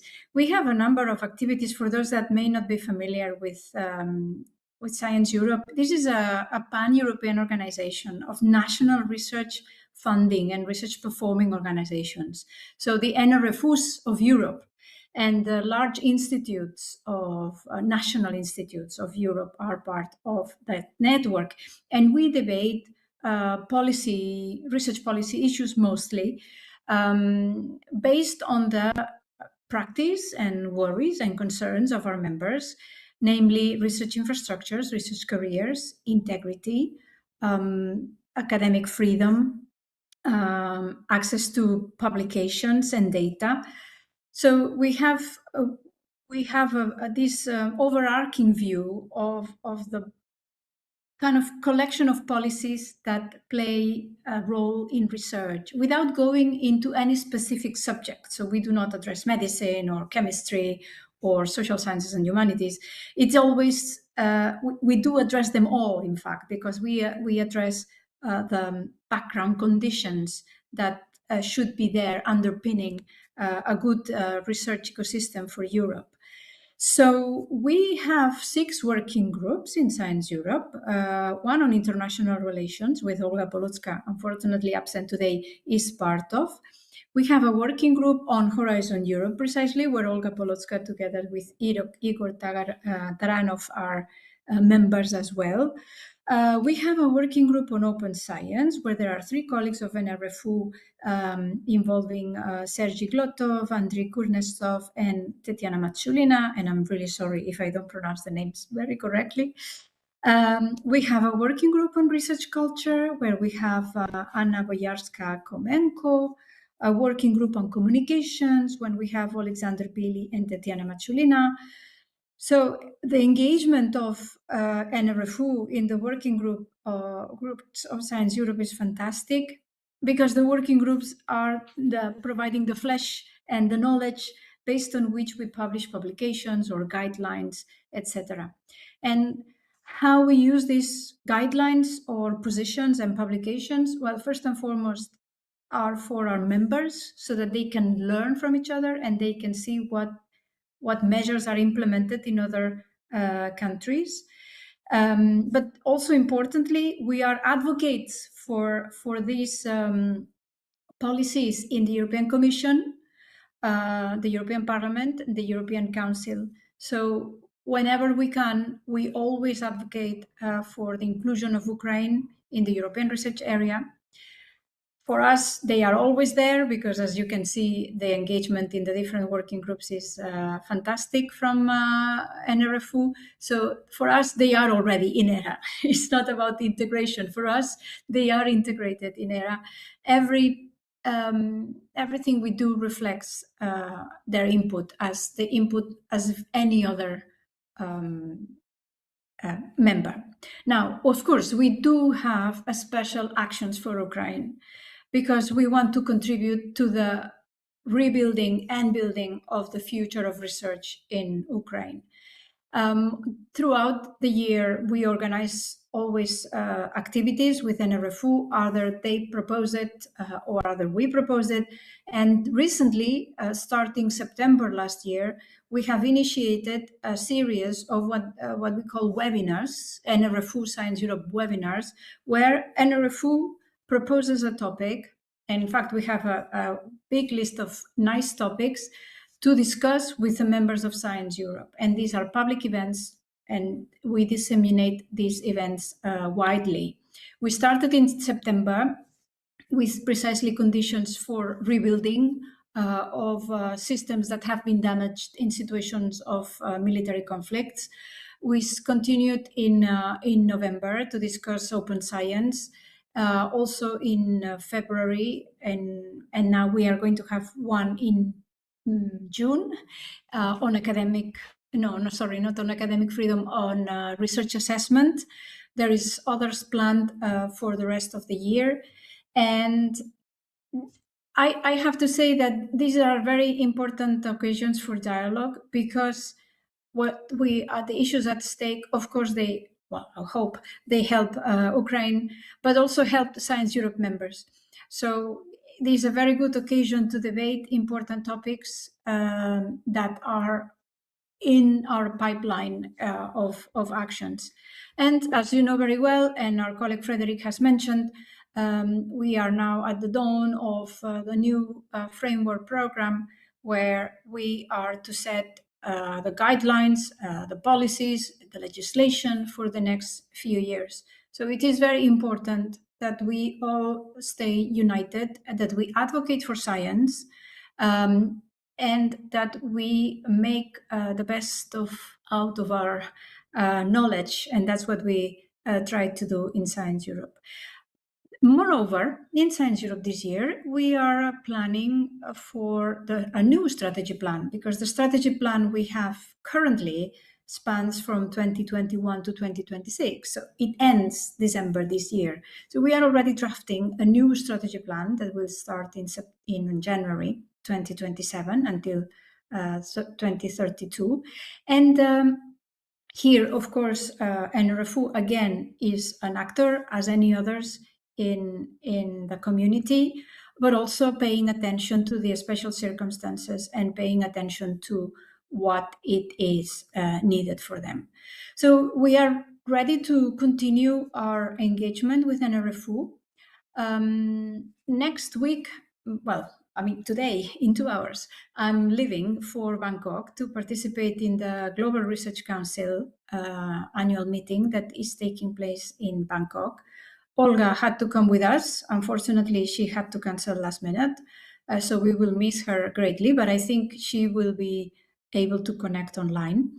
I'm highlighting this because the Global Research Council is another very important forum where we promote peace, we promote dialogue on science, and NRFU, again, since 2023, I think that was the first time NRFU came to the Global Research Council, is a very good forum to stay connected with Europe, because there is a European community for the JRC, but also globally, as the name indicates.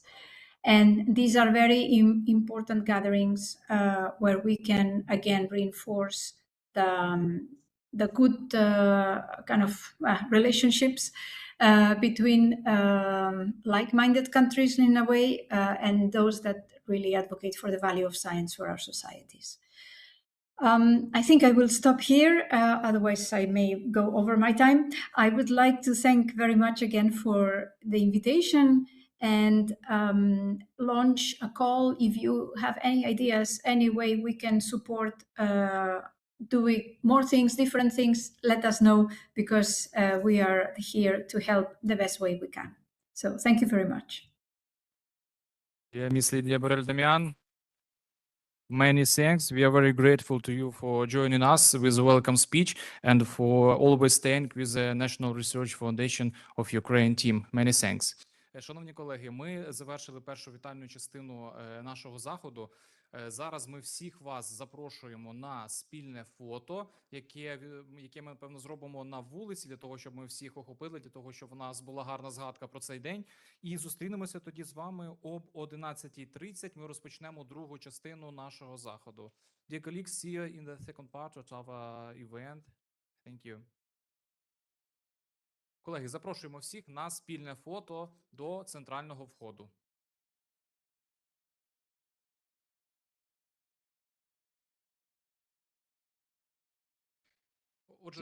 So, dear colleagues, this is 11:30. We invite all of you to our hall, and we will continue the second part of our event. Хтось визначив для себе якісь потенційні питання, потенційні So, це значно нас зближує і дозволяє вже я завжди налагодити таку I always say that after the lunch, it's much easier to work, because we met each other, we decided what will be the communities for your partnership. It makes us closer, and it makes us more adjusted for cooperation. That's what we are working today together. The floor, Mr. Hryhorii MOZOLEVYCH, General Director of the Directorate of Development of Ministry of Science and Education of Ukraine. So about challenges and tasks of Ukraine on the road to Ukraine in the field of science and research. Dear colleagues, of course, I'm so happy to greet you in this room, and a lot of scientists in this audience. We are a lot of proud of, and especially in these days that we are now. Of course, the vision of Ukraine to be a member of European Union, and our vision as one of the Ministry of Ukrainian government to make all the necessary steps to be compatible with the requirements of our partners. And on this slide, you see a very short historical journey that we did the last year. And we can point out some important things, the establishment of new road map of integration of Ukraine into European research area. It's a bigger, more crowded document that the country has for 2026-27 is based on all European trends and worked within the TAIEX project with lots of European experts, and today we work to get online monitoring for fulfillment of this plan. And so also the government adopted the work plan to adopt Ukraine's entrance into EU, and we are team is working on a very difficult task of thousands of pages, where on one hand we show how our legislation is compatible with European legislation. On the other hand, we work on some draft laws that are already considered by the committees of Verkhovna Rada of Ukraine, or they are prepared by our Directorate. And on this slide, we pointed out as priorities of government steps for 2026-27 related to the roadmap of European research area. You see that many of them, they are fulfilled already. Some active steps are already performed actively now. This is a preparation of KPIs of heads of research institutions, and lots of requests from other institutions to us where there are needs for security and for certification of heads of institutions, and we are on the finals phase already, and I hope we will continue the final steps now. And I'm afraid to make it fail, but I hit on the wood. And next week there will be a national act which is related to national system of researchers, and in the second half of this year we plan for 256 researchers and scientists, top scientists, young and not young, veterans and other categories, to provide every month grants from 10,000 hryvnias. I think it is quite substantial and sufficient so that the scientists feel themselves quite well. I think it's sufficient now. So we are a bit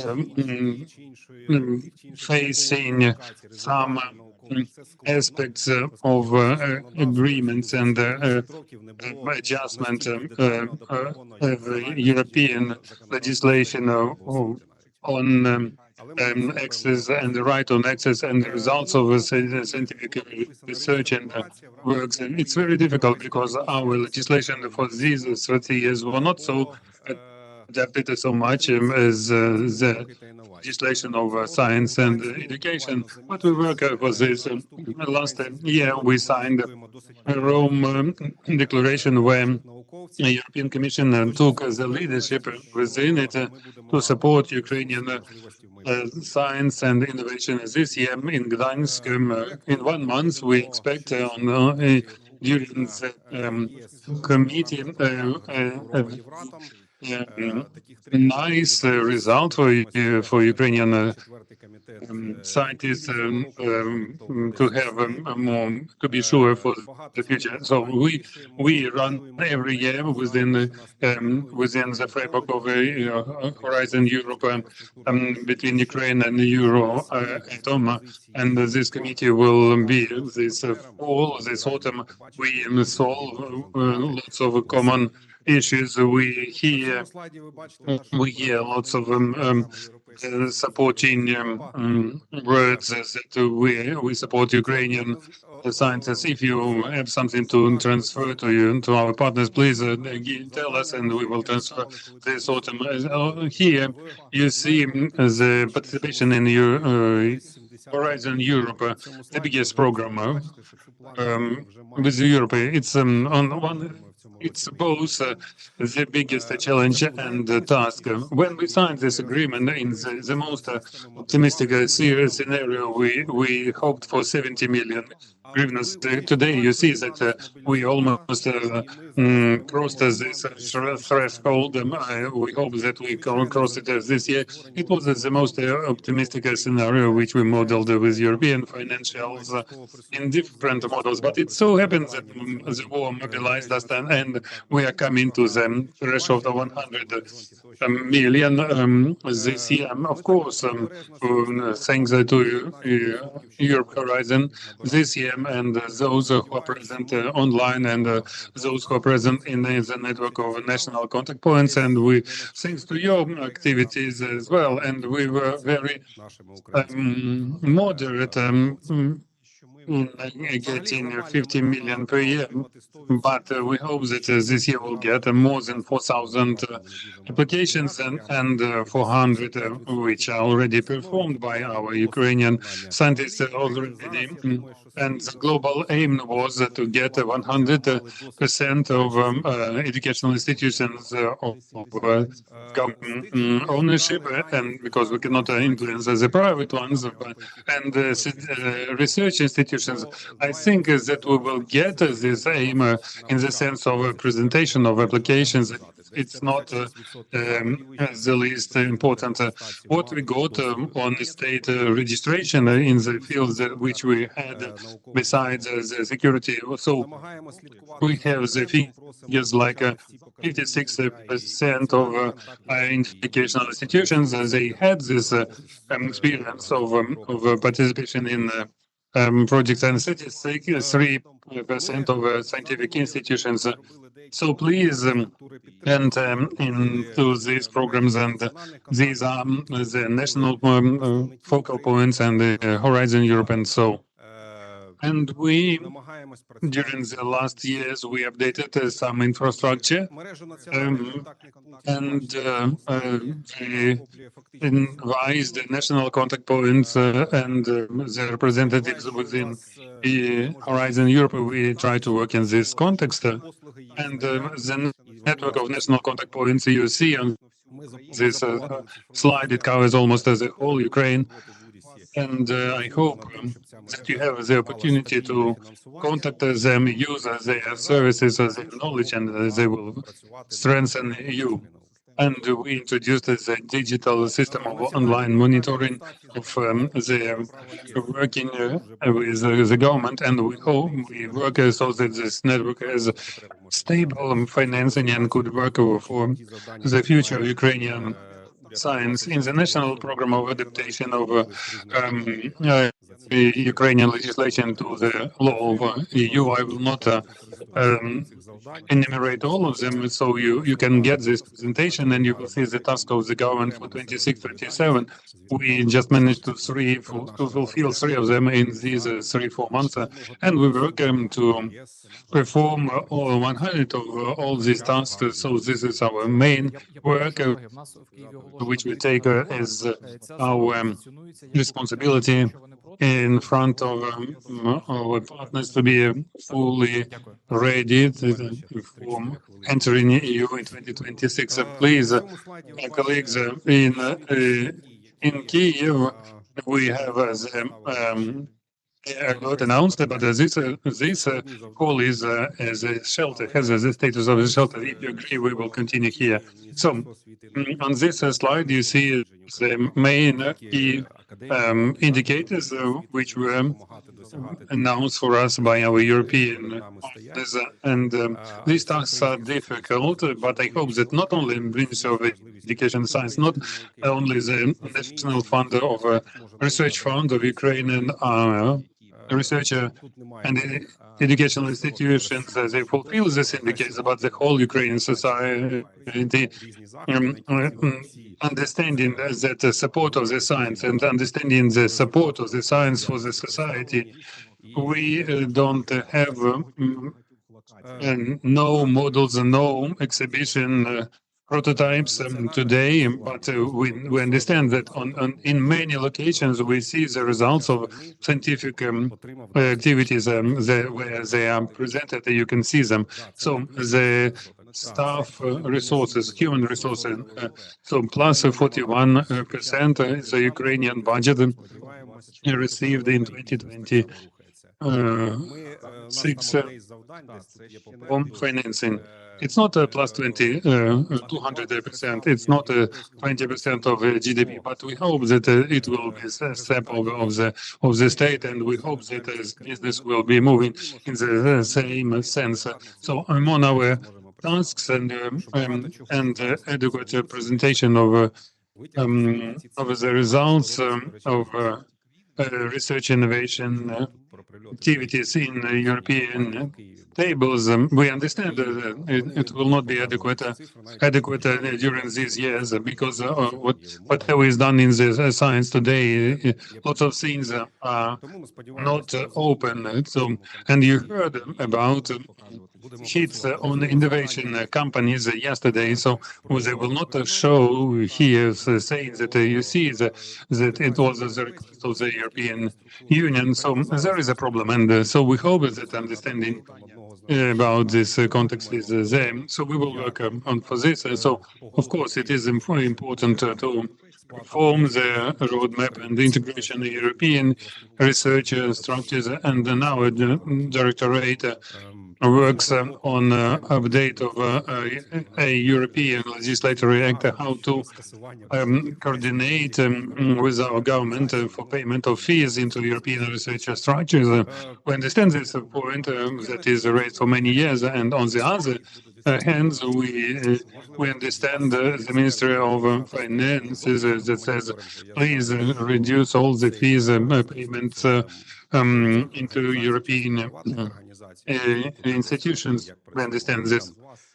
So maybe some of you as experts will be involved in some external monitoring. I know this monitoring is performed by Ukrainian organizations, private organizations, as they look at us, how we work, the fund, how they work, as they look at our website and open data. But I would say that you cannot see all the data openly.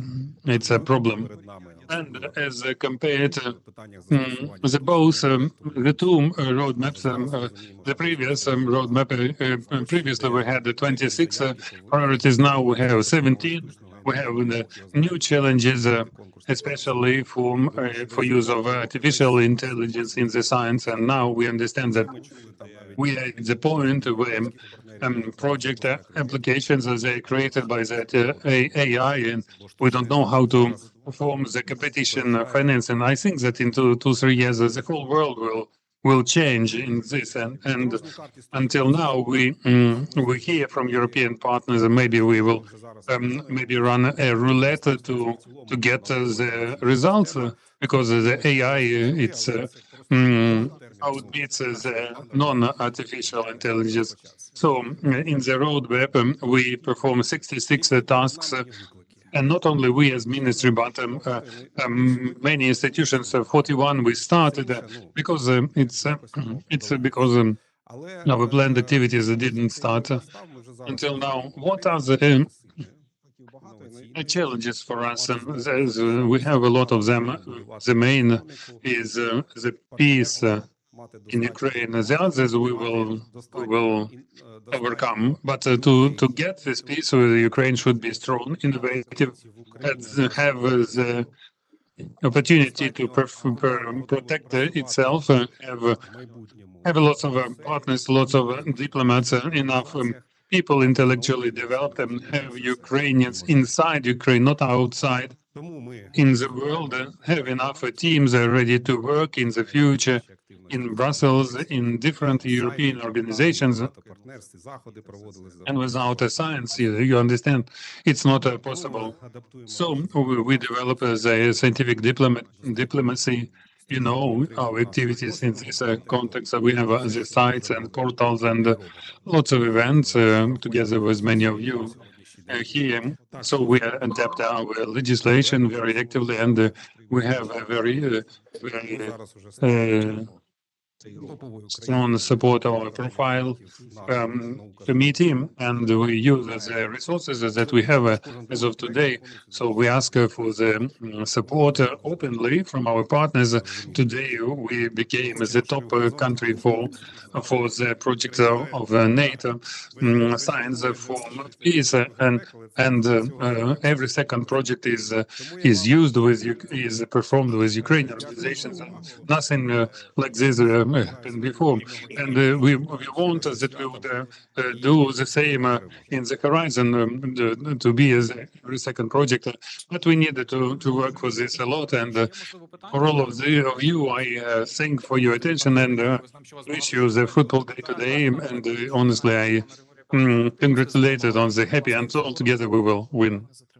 Thank you, Grigory. And if you have questions to Grigory Yakovich, we have a question from there. Mr. Grigory has a lot of activities planned, and not to make him stay. Good afternoon, dear colleagues. I'm Oleksandra from Vinnytsia region. Dear Grigory, it's not a question, it's more as a proposal, maybe for those who are present. Today we have the situation where the scientific developments of our institutions, scientific institutions, and other universities, they are patented, and as the developers, they are forced to get money, they have to sell them abroad. I'm not against that they get money, but I'm against that our developments, innovative and creative, they are introduced not inside our country. So the request at all those who are present here, the grant donors and investors, so please support our invention and activities in all fields and help us with financing. Thank you for your question, and I did not speak a lot about our friendly Directorate of Innovations. Today we launched the first project of private-public partnership. 100 million of hryvnias is for common projects. A lot of plans to create innovative projects. Here we have a separate project, Science City. It's about the creation of conditions how to enter money from the business into scientific organizations. It's just in very easy words. And well, on the other hand, let me say, if our Ukrainian things are like patent and sold outside of Ukraine, I'm really happy about it, because you do realize that now the manufacturing is kind of difficult. It's difficult to be organized due to the risks, and of course, you know that. Many projects we have and security projects are now conducted in neighboring Poland or in Germany or in Scandinavian countries, because the security security rules are made in such a way that many things are manufactured outside of the country, and many scientists are working in order to protect our country. So I think that this is perfectly okay. This is how it meant to be. Thank you. Thank you so much, Hryhorii. As in Kyiv, we have the air alert. We are trying to do our best in order to work appropriately. And please let me ask our speakers to think over the timing, because we have different partners from different countries. We know that this is Friday and all the people have certain activities. So we need to see all the presentations and make all the simple questions. So I want to give floor to Frederik, SONDERGAARD, specialist in terms of policies in the project of Turkey and Ukraine, with a presentation dedicated to the International Commission Innovation in Ukraine. You're muted. I should not be muted anymore. Yes, we hear. So, can you see my presentation? Yes, yes, please. Good. Thank you very much. Grigori already mentioned a little bit the International Coalition for Science, Research, Innovation, and I will give some more details on that now. So, it's an initiative that we have launched together with the Ministry of Education and Science, UNESCO, and the then host country of the Ukraine Recovery Conference in which was Italy last year.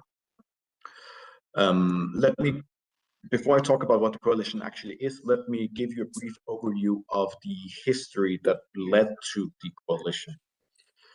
The coalition has its origin in the G7 Science and Technology Ministerial Dialogues. Back in 2023, it took place in Japan, specifically the Tohoku region. And in the ministerial communique that came out of that Science and Technology Ministerial Dialogue, there was a specific reference to the role of science, technology, and innovation in Ukraine's modern and sustainable recovery.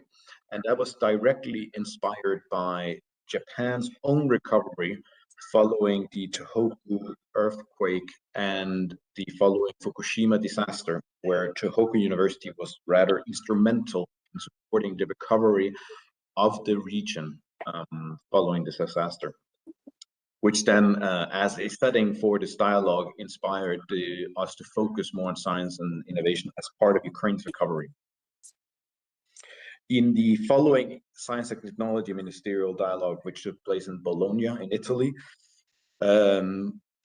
we were, from the European Commission side, pushing to have a more defined dialogue on the role of science technology in Ukraine's recovery, which was generally supported, but we did not have, we realized we needed still more discussion how to organize such a dialogue. But it led us, together with Italy, to commit to start regular enhanced engagements on the role of science, technology, innovation in Ukraine's recovery, together with the G7 countries, Ukraine, and other international stakeholders, to be delivered at the Ukraine Recovery Conference last year. In parallel with this, UNESCO was developing its own action plan, building a robust science ecosystem in Ukraine. I think we'll hear more about UNESCO later today, but they also had a similar idea in that action plan. So that's where we started to join forces, which eventually led to the Rome Declaration of Intent, Science, Research, Innovation in Ukraine, launched last year, Ukraine Recovery Conference. What is the initiative then? The coalition is a joint multi-stakeholder initiative that seeks to make sure that science, research, innovation are pillars of Ukraine's recovery and long-term development. So it seeks to advocate for the role of research innovation in Ukraine's recovery. It seeks to support Ukraine's reconstruction of its research ecosystem. It seeks to enable researchers and innovators to continue their work, support reforms to integrate Ukraine into the global ecosystem and the European research area. And I think more crucially, to develop a global consensus around the challenges and needs of Ukraine's research innovation ecosystem amongst Ukraine's partners. So it's multi-stakeholder in the sense that it's not only a government-to-government discussion, it is open to a broader range of stakeholders who are already engaging and supporting Ukrainian research innovation. So how are we going to do this under the coalition? What are the activities that we're trying to target? Well, the coalition essentially is the definitive format for dialogue around research innovation in Ukraine's reconstruction amongst international partners. So it allows us, first of all, to have a structured discussion that we keep track on, and that we can bring more people around the table to that discussion, and we can advocate for research innovation under a common label.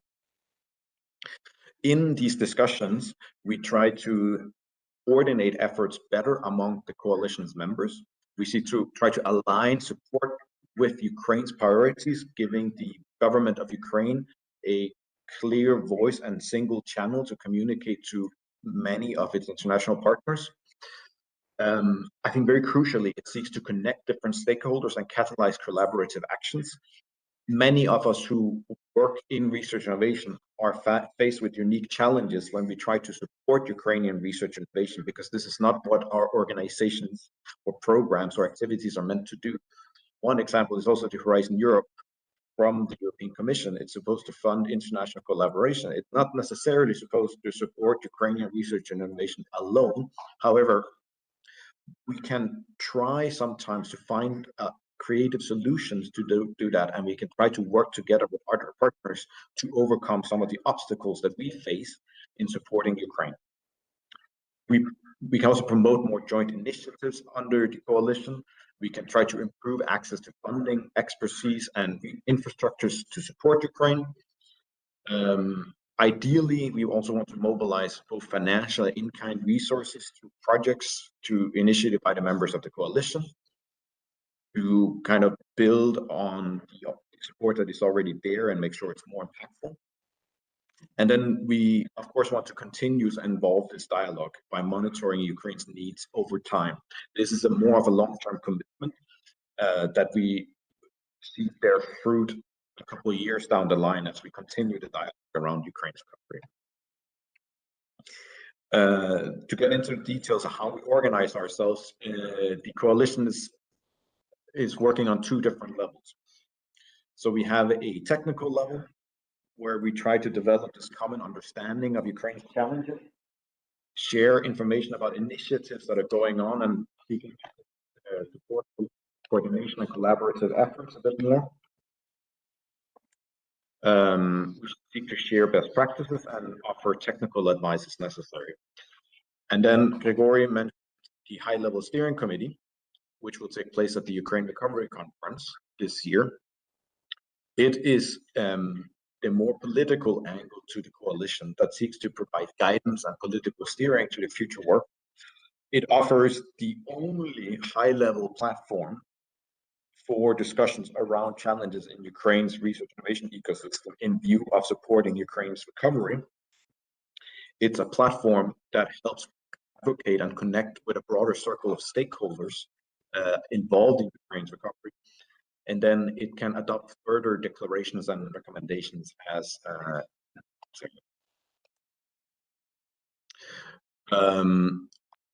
it's important under the coalition that we can take into account Ukraine's needs and input from Ukrainians themselves. It's embedded into the structure of the coalition. So the government of Ukraine can submit a list of urgent needs to be defining the work that we do under the coalition on technical level. Right now, the needs are supporting research innovators in Ukraine, supporting the recovery and modernization of research and technology infrastructures, support capacity building for state policies, and addressing Russian misinformation and propaganda in science.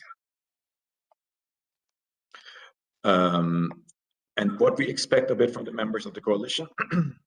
So it's not necessarily a format for people who need help to get help necessarily. It's a coalition of organizations who are already engaged in supporting Ukraine and implementing support measures inside of Ukraine to get together and work together.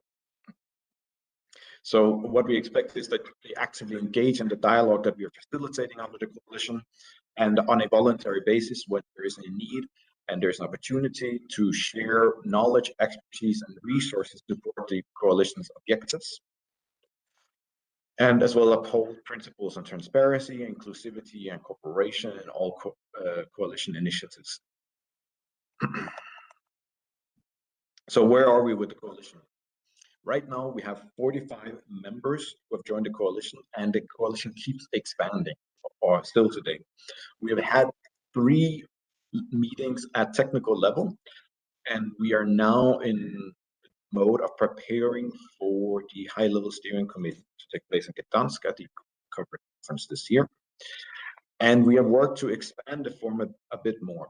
So we realized that we have offered a format where we can discuss and we can share knowledge and we can map out a bit more what we're doing. But there is a need to act now, and there is a need to have much more detailed and specific discussions about different areas of it. Therefore, we have launched some communities of interest, more informal working structures to address specific areas related to Ukraine where the coalition's members can see themselves get more engaged and have a role to play. So this is related to donations of research equipment to Ukraine. It's about the role of science in local and regional development and recovery. And it's about internationalization of Ukrainian science and using the Ukrainian diaspora more to leverage support for Ukraine. And then lastly, I hope these slides can be circulated after, but there is a link here as well for the coalition's website, where you can see a bit updates from what discussions have been at the technical level. You can also see an overview of different activities being implemented by the coalition's members. So we're collecting everything in one spot, and you can get deep dives into some of the initiatives that are ongoing a bit more, and updates on what support is being implemented to help Ukrainian science right now. That's it for me. I don't know if you would like me to answer some questions. Many thanks, Mr. Sondergaard. Mr. Sondergaard, Share this initiative. There are no questions for you. Thank you for your support. Thank you for joining us. See you in our next events. Thanks. Thank you. Thank you. Колеги, дякую. Dear colleagues, thank you so much. So let us go forward. I want to give floor to Oksana SHYTIKOVA, Program Manager of DAAD Informational Center in Ukraine, who is going to present and talk over the German scholarship. Good afternoon, dear all. I am from Kyiv Information Sector, DAAD, in Ukraine. Our information sector is functioning since 1998. We are providing support to higher education in 3 fields.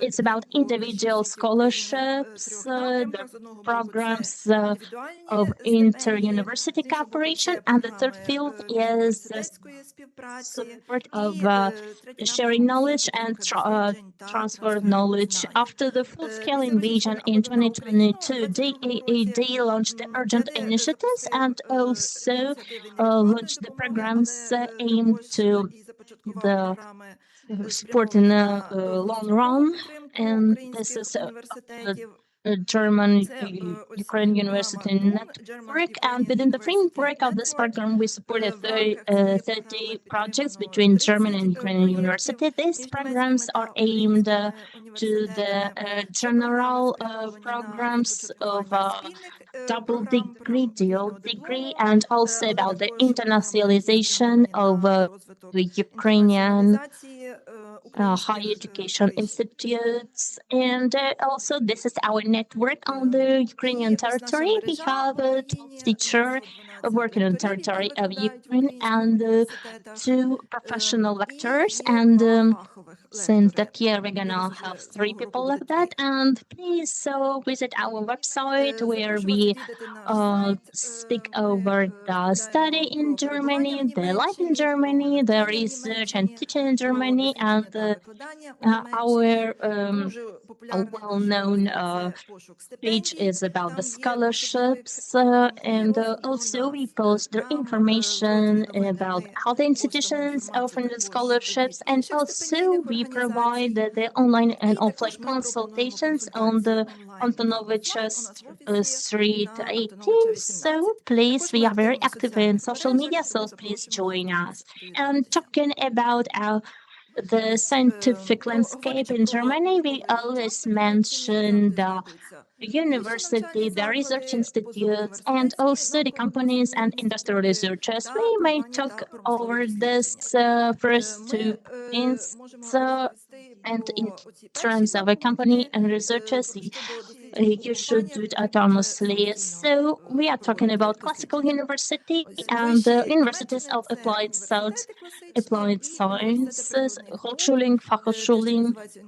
We have different names for that. They have pretty much an applied education, and the practice is actually one of the part of curriculum. So if you plan the scientific academic career, you should opt for classic university. You may use Gokshol Compass, show your degree, and see all the information. And on the websites of the university, you may find the teachers responding for certain fields. We have the Frankfurter Helmholtz, Leibniz, and Max Planck societies, scientific societies. And if you can see the diagram, it's about the fundamental science, and in terms of applied Feingesellschaft is very active in this sense. The funds could be received in the institutions funding DAAD and other institutions, and also there are institutions providing studies on their own. The Max Planck and Leibniz societies, and also there are private and public foundations, and the scholarships also could be found in our database. And we are often asked how to establish the contacts with a German full professor. There are 2 kinds of Doctor of Philosophy course in Germany. For individual, there is a need to have a personal director, and in terms of other types, there are programs and teachers, there are English curriculums, and all the programs are defined already.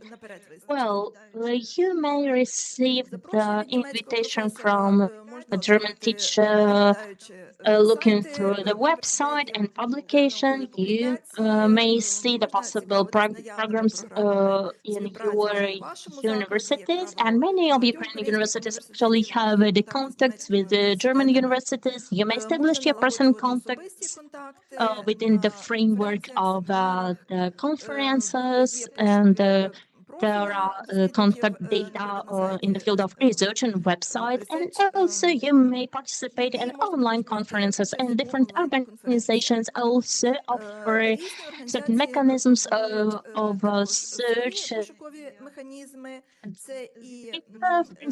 Informational portal which recollects the proposals and the professional profiles, and also there is a search database of Compass, the search engine we already mentioned. There are programs for PhD on DAAD, and also PhD colleges for DAAD. We have research schools of Leibniz, also Max Planck research schools, and postgraduate studies research schools as well. As for payments, PhD studies are free, so you can find the positions of a researcher professor, and also you can provide your profile, and the website will show you the opportunities that can be open for you. As coming to the grants in 2025, DAAD established two multidisciplinary research studies with Ukraine in two cities of Germany, and we have the studies about Ukraine, and there are events related to Ukraine, and we also offer the grants, and it's worth subscribing for them. You have very much interesting information. So you see the individual support for students, postgraduate students, and scientists. Now we are coming to this support. All programs you can find in our search, and the search engine will find all the grants after the DAAD. So it's enough to pay for living, for food and insurance, and maybe additional payments. Popular for students is summer courses for postgraduate students and scientists. Three types of grants of full postgraduate studies with defense, all scientific grants, if the plan is 2 years we stay in Germany, and scientific grants for postgraduate students for 12 months to gather materials in Germany. For professors with scientific levels, there are grants for 3 months, and in several ways. So our program is Ukraine in future. The last meeting was on the 13th of May, and this is the program that opens for 6 months for masters and researchers. On our website, there is a project database. You can find very relevant proposals. So on one hand, so this is East-West dialogue, and a very interesting program, Leonard Paul program. So this is the program applied by a German university, but a Leonard Euler program is the work of postgraduate students and researchers in Ukraine. So on the spot and under the supervision of a German supervisor, and coming to Germany for 1 month. So there is also one program of East-West partnership and common programs with Kyiv Mohila University and Kyiv Polytechnic Institute. It is provided as it is applied through the portal which we mentioned today. It's an international doctor program, research in German, and others. Alexander Humboldt Fund also provides grants with the Philip Schwartz initiative and administers the programs inside Ukraine. Also, we would like to attract your attention for a German-Ukrainian Academic Society for the Association of Ukrainian Scientists in Germany. They have a very interesting events. It's in contact with them. Thank you for your attention, and please visit our website. Oksana, please, we are thankful to you, and maybe someone has questions to Oksana. So it's our first cooperation and interaction, and we hope it will be fruitful and will get fruits for our scientific community. We continue, dear colleagues. I invite Svitlana, SHYTIKOVA, coordinator of National Erasmus Plus office in Ukraine, with the program EU Erasmus Plus for education and science. Good afternoon. Svitlana, do you hear us? Please put the image on the screen. Svitlana, good afternoon. We don't hear you. You have your microphone muted. Please try again. Спробуйте, будь ласка, ще раз. So now, do you hear me? Yes, we hear you and we give you the floor. Так, пані Світлано, чуємо вас і вам слово передаємо. Знову вимкнули мікрофон. You are muted again. Пані Світлано, знову вимкнули мікрофон. Скажіть, будь ласка, наразі все добре? Так, Now it's okay. В межах, скажіть, будь ласка, наразі все добре? Thank you. Так, будь ласка. For this synergy and cooperation and within the program at certain time there was the base that was created for international cooperation of our scientific institutions that continue to cooperate within Erasmus Plus and Horizon, and we have this powerful cooperation for our higher educational institutions and research and scientific institutions would continue actively to cooperate with international partners and with the Erasmus Plus program.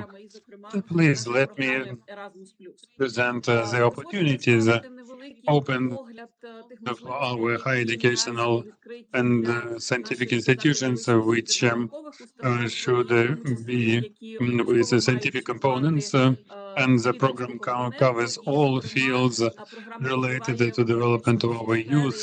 As we know, this is the saying of Erasmus of Rotterdam that the education is the appropriate education of youth. So the scientific component is an inseparable part of educational and scientific training of youth, which is inside for sure in the Erasmus Plus. Erasmus Plus not only supports and the finances as a project and provides grants for cooperation.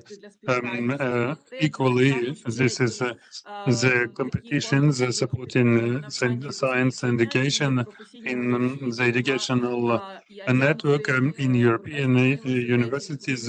So interested to get into coalition in innovations, and so we hope for a lot of synergy and performs a lot of scientific diplomacy within the projects. So such programs of the program, they are within these 10 years, they have powerful components, including such scientific and support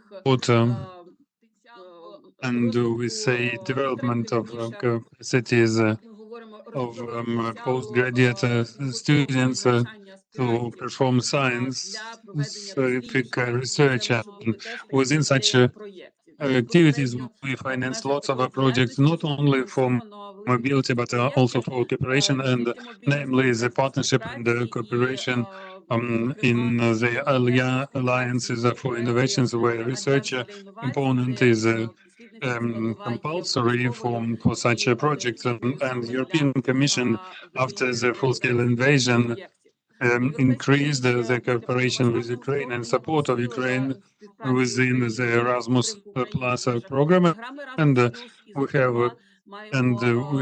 the support of projects not only for mobility but development of the potential and the priorities of Erasmus Plus focused on Ukraine, and Ukrainians are abroad and within Ukraine and within the educational research activities and all education, school, vocational, pre-vocational, adult and sport education, and for the priorities of the program, we have the activities for which we work within the Horizon Europe and with activities necessary for Ukraine, also for development of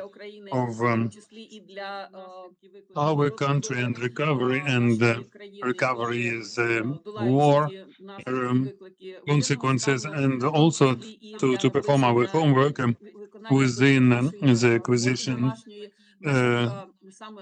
accession to EU. It includes the inclusion and digital transformation and fighting the climate change and public activity of the youth, and these priorities they work within the Erasmus Plus, and then it is a tool for introduction of the key priorities through Portal. Priorities that are in common with European architecture area. So these are key programs that include the mobility and cooperation activities, support of cooperation and the support of reforms and Jean Monnet competitions. And so these actions, they allow our educational institutions, the research institutions, and the professors and employees of higher education to cooperate with 33 countries, partners of the program, and 133 countries, the partners of the program. And we expect since 2027 within the competition that will be announced in this autumn, and that will be announced in the Great Britain. We are happy that Great Britain comes back, and the competition in Switzerland. So look at these possibilities of cooperation. So work for these contacts. So if you have already contacts, it will be appropriate support of cooperation with these countries. So all universities involved in the program, they should sign the Erasmus Plus, and our country is on the status of signing,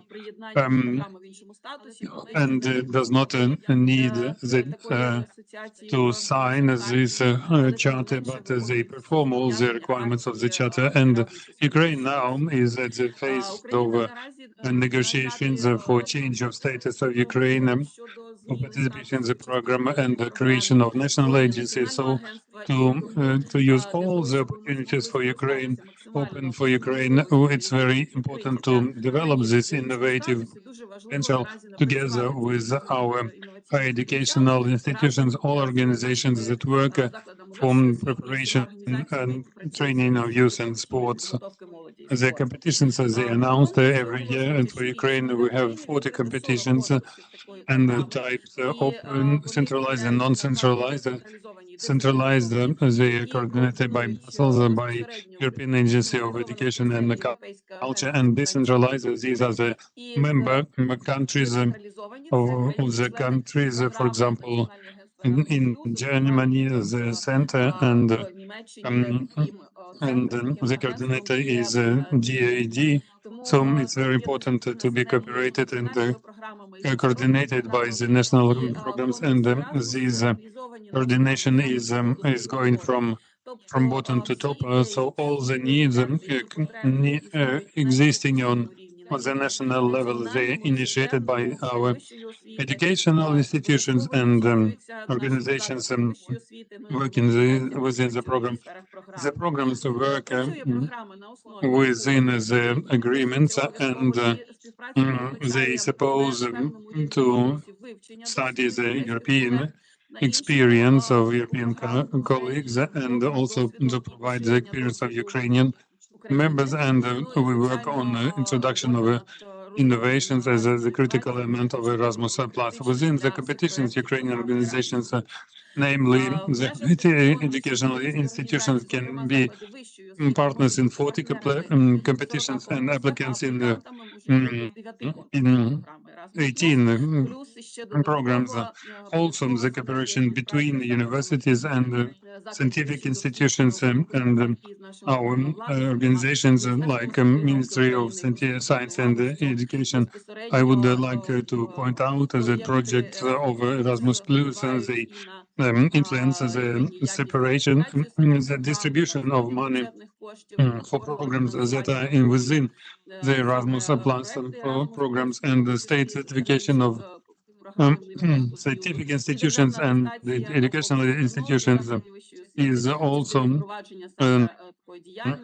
supposes being involved in Erasmus Plus projects as for the preparation projects.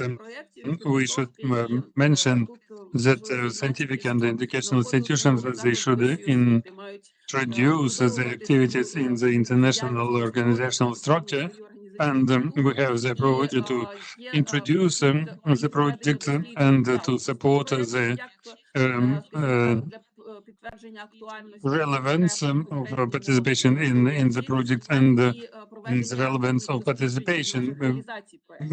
And we know that we cannot introduce a program and introduce without introducing the innovation to make the programs a high level for our activities, for our institutions, for our students and postgraduate students. So the program is the tool of development of higher education and research, and there are elements that finance the joint research and publication in publications, and starting from the theses and access to critical infrastructure to perform researches and for studies, and among the fields of the program we can split them into the school, vocational, pre-professional, educational for youth and sports, and we attract your attention that all these educational institutions and scientific institutions they focused on preparation of postgraduate students. They can be involved in all these programs. I will not stop on all these 40 of them and for these 3 minutes that are left, but I would say that within the limits of mobility, we can finance the project that includes the mobility of employees in the educational research institutions open for all industries, possibilities of probation and trainings in every industry where there is an opportunity to be involved in laboratories. If we speak about students, postgraduate students, it is the flexible trajectory where there can be studies with a mixed format and namely to be involved in the practice in research institute or laboratory for those who are involved in the mobility projects. So the flexible format for postgraduate students is developed separately, and of course it is modified from during the war state. So you see such forms as research practice, and there are projects for postgraduate students. So if we speak further, if we establish the contacts and partnership, and we have the contact with the mobility project, we can go to development of project. We can arrange the preparation of project not only within Erasmus Plus but Horizon Europe. So it could be very good synergy from educational institutions to use the mobility programs for future cooperation, namely for development of higher education, potentially in 3 activities for such a project. It can be active involvement of institutions working in science and education for this with this focus, and the main activity that has the 2 components is education and research. They have 3 blocks and modules or chairs of and improvement chairs. Jean Monnet, there should be improvement of qualification, because without improvement qualification we cannot work, and we involve scientists and speakers, and so the platforms they provide for 3 components as the possibility to be published in the publications for such scientists and also and the trainees like improvement of qualification and research for partners. This is registration on the platforms within professional networks where it is not only to be involved and read and know about new publications, but to be involved in the improvement of qualification about involved as a speakers. And so this important initiative is inside European universities, and this university is actually powerful hubs of open data, open information, open courses, resources, and campuses, the general campuses of powerful European universities, and not only, also worth to mention the national priorities defined by the Minister of Education and Science of Ukraine, working directly within the framework of our adhesion process, adhesion to the European Union, and also adjusted to the post-war recovery. And also it's worth to mention that we have a separate priority related to open science in the universities, and this priority is now being shown within the framework of other priorities, and we have the teams of Erasmus Plus project and Open for Yuriy working very actively.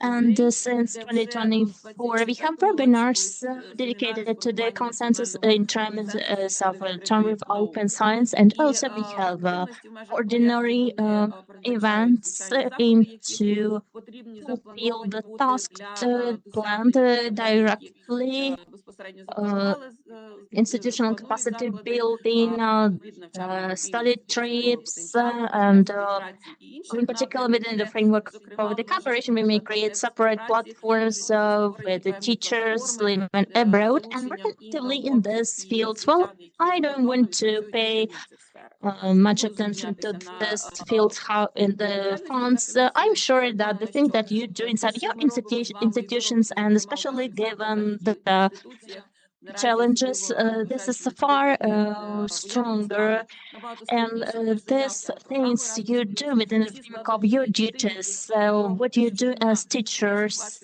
all of you, feel all the things mentioned in the applications, even though the application form and the questions defined in the guidelines as a direct part of the fundamental things. This gives the opportunity to work, and the record and all the things and ideas are now being described. Well, I don't want to stop on all of this selection processes, but I highly recommend you to work with the data of the selection process taking place the last year, because it's still applicable for the program Erasmus Plus, and it gives the opportunity to start the preparation, because it's related to certain cooperation altogether. So I will leave you the links and our contact information, and let's work directly together. Thank you so much for the cooperation, and thank you for your active work. Let's be connected and in contact. Thank you so much. Dear Svitlana, we are also thankful for the opportunity for your time and for talking over the opportunities to work with the office. And it was to mention that our cooperation is very long from the very beginning of the start of our project. So thank you so much. Do you have any questions for Svitlana? No. Svitlana, thank you so much. So let's continue our conversation, and we're gonna have very interesting presentation dedicated to tools on CP platform. Those who participate in selection processes or want to participate, I think that it will be interesting to you. And I want to give the floor to Maurizio Toscano, Fondazione Spagnola de Ciencia y Tecnologías. Spanish Foundation for Science. Next speaker, Mr. Maurizio Toscano, Spanish Foundation for Science and Technology. Mr. Maurizio, good afternoon. Could you hear us? Good afternoon. Yes, I can hear you. Yes, please. I hope The you floor can is yours. hear me. Thank you very much. Yes, I'm going to share my presentation.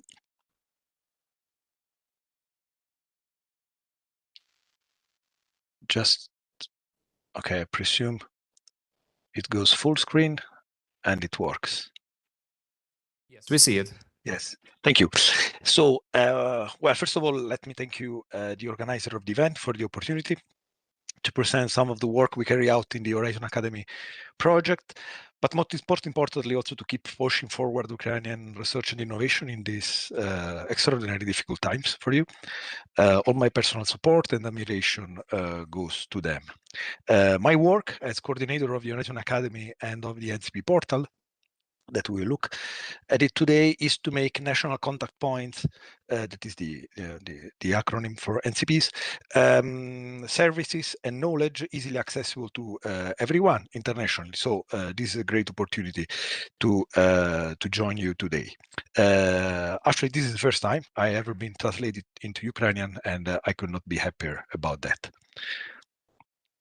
So the NCP Portal is still a relatively new actor in the Horizon Academy, in the Horizon Europe scenario, conceived as a unique entry door for NCP knowledge and services, and is also one of the more substantial results of the international collaboration among national contact points in different countries. In Europe and beyond. It is built and maintained by NCPs. This is why of its name, but is primarily targeting participants. It has just a specific section, the NCP corner, reserved to nominated NCPs. So how to browse the content, how the content can be accessed through the NCP portal. Basically, we have three main entry doors by type of content. One is focused on training resources, one on past and future events, and then a section for tools and services developed by National Contact Point for participants. Another way to browse it, if you scroll down the homepage, is by team, from the different section of the Horizon Europe program. So we cover basically all the different sections from Pillar 1, Pillar 2, Pillar 3, and widening and era section. And each section is curated and maintained by the corresponding national contact point international network. So Mercury, Radiance, GreenNet, Care4Bio, etc. We'll focus now a bit on the training resources that are available for participants, and in particular at the beginning with the e-learning courses. E-learning courses are video-based e-learning courses that covers fundamental topics and need-to-know content. They explain the overall structure of the program, legal and financial matters, and they normally can take between half an hour to a few hours of work. And they also have a badge system endorsed to endorse the acquired knowledge when the user complete the courses. We have nearly 30 courses available at the moment. Here I just highlight a couple of the latest addition in the last couple of months.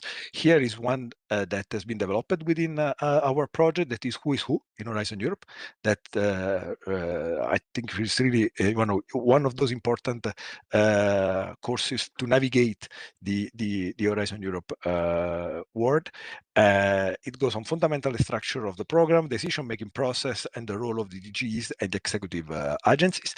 And then just to give an example of the variety of courses available there, here is one developed by a partner project, Access to EIC, and hosted in our platform. That is about creating business from research. So for the Pillar 3 EIC part of the program. As said, we have nearly 30 courses at the moment. So to navigate this wide catalog, we recently launched a new tool that is accessible through the homepage of the virtual campus. And this has been created for the onboarding of new NCPs, but it's also useful for everybody who wants to have a good understanding of the Horizon Europe. So there is a tour guide to explain how to use the tool, and users can craft a custom learning itinerary that fits their needs. I included here a slide with with a selection of courses that are focusing in particular for proposal preparation. That can be one of the matter that is more interesting for the audience. You will receive the slides so you can check it out. Then, in parallel with the e-learning courses that are self-paced, always available courses there, we also have training session. So live training session that are over 100 of them has been launched so far through the portal, and many of them also have recording and complementary material. So even if they are past events, they are still relevant. There is the catalog there, and this is an example just of how they look. As I said, most of them have recording and accompanying material. They are on thematic issue, in this case run by the GreenNet network, or even on some generalistic service. In this case, a recent series of training activities launched by the Health Network about the Horizon Europe dashboard. That is a tool very, very useful for everybody in different roles. I also like to highlight here a series of over 20 for now training that has been executed, and they are all recorded and accessible there by the Global Service Facility. So indirectly by the Commission. They are mainly focusing NCPs, but they are available for everybody, and some of them is very useful also for participants, like the ones that I'm highlighting there on the new proposal template, on the impact section, or how to craft a good implementation part in a proposal. As before, here a selection of training session focused on proposal preparation. Second part of the presentation is focused instead on tool and services that has been prepared by the national and international networks of NCPs, and are available on the NCP portal. The first that I want to highlight is are the annotated templates. In this case, they are documents that start from the official template that I said has been recently updated by the Commission, and they contain comments and recommendation and tips that encapsulate the knowledge and experience of the national contact point, and are available. Some of them are thematic, and it makes sense to have them thematic. For example, one of the latest additions is the EIC Accelerator annotated template. Is very specific because that part of the program has a very specific template. But then also we have, for example, Care for Bio, that is cluster 6 about food, agriculture, that have very well developed and recently updated annotated template that is made 90% of it makes sense for everybody that is applying for Pillar 2 proposal. So basically any cluster, because most of them are generalistic tips and advice. So generally something worth to check it out. Other kind of tools that are available exclusively through the NCP portal is the mission toolkit for applicants, a combination of documents and videos. Checklists, extremely useful for research and innovation action and for coordination and support action. And one specific focused on the impact section to make sure that proposing your application, you don't miss out anything. These are prepared by the Net for Society cluster. In this case, also Net for Society is for cluster 2, but these tools are very useful for everybody. This is also one of the reasons of having a unified portal for all the NCP knowledge, because most of the content can be useful also for other parts of the program. And going to conclusion, I also want to highlight this. This is one of the results of our own project that has been published a couple of years ago, but is still very relevant. And is an analysis of the evaluation summary reports so analyzing the evaluators' comments, and is very useful to give a different perspective to participants on the way that the proposal are evaluated and what are the normal identified weaknesses or things that can be improved. So it's always a good steps in preparing a successful proposal to evaluate it, by yourself, by the group that is proposing it. And in this case, you can have an analysis that has over 100 ESR analyzed and can give you some insights into this process. I want to conclude with one latest addition to the portal, that is the SSH opportunity document. SSH stands for Social Science and Humanities.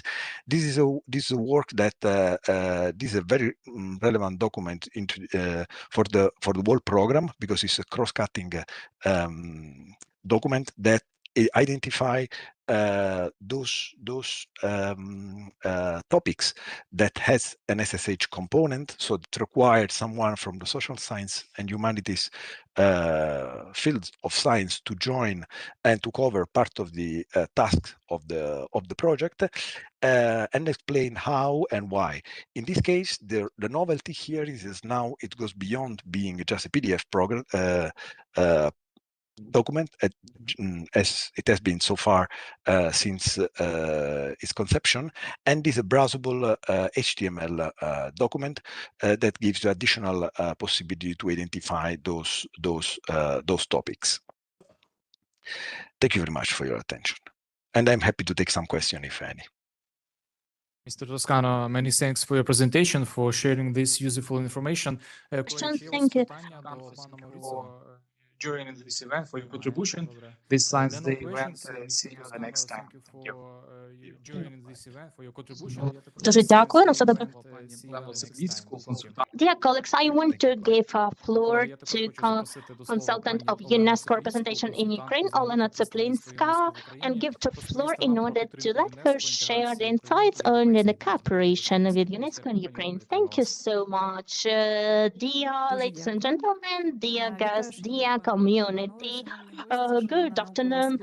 Let me join to the congratulations on tomorrow's Science Day on behalf of UNESCO, and I want to wish you all to be a space of creation of the future based on dignity, knowledge, and good development. UNESCO,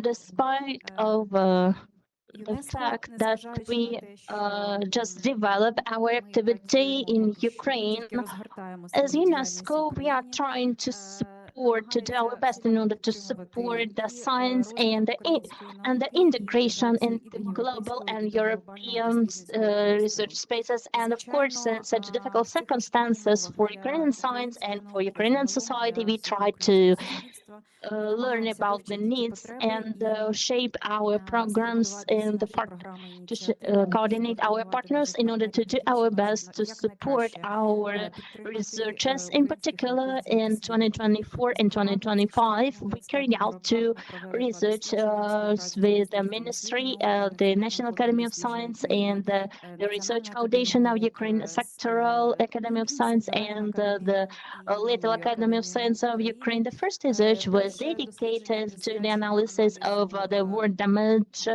of Ukrainian research and scientific field, and the second research is dedicated overall to the needs and the state of mind of the researchers, problems and the challenges they face during the full-scale invasion. And in particular, we know that we added to these challenges also the challenges related to to the full-scale invasion. We know that the war affected pretty much the scientific academic world in Ukraine, and in particular, we identified that a significant part of research infrastructure was damaged. More than half of researchers cannot carry out their research, and we have a workload from Ukraine, and also the researchers identified that their mental health is worse significantly, and also we have a significant shortage of the funding, the funds of academia in Ukraine, and of course it reduces the opportunities of a good and continuous process of research. In order to address these needs, in 2025, we shaped the action plan of UNESCO, which was presented in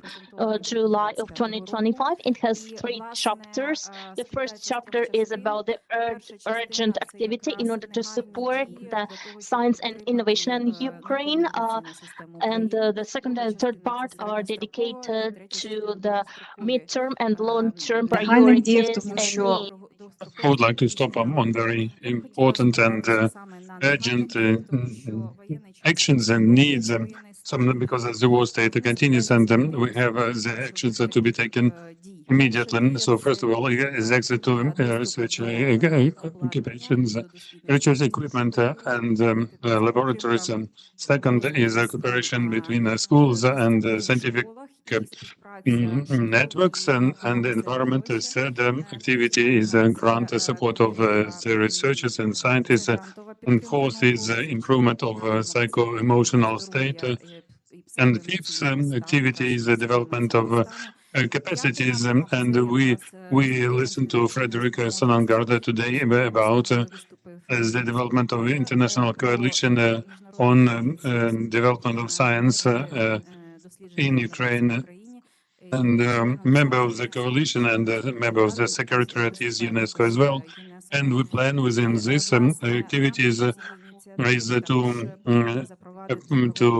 hold a Ukrainian scientific forum that will plan and actions against the challenges for Ukrainian scientific community for every year. But please let me stop on very precise things that we started to involve and implement today. Our biggest initiatives that we consider as the major one is access to laboratories and research equipment. Within the access to research infrastructure is one of the main rights for the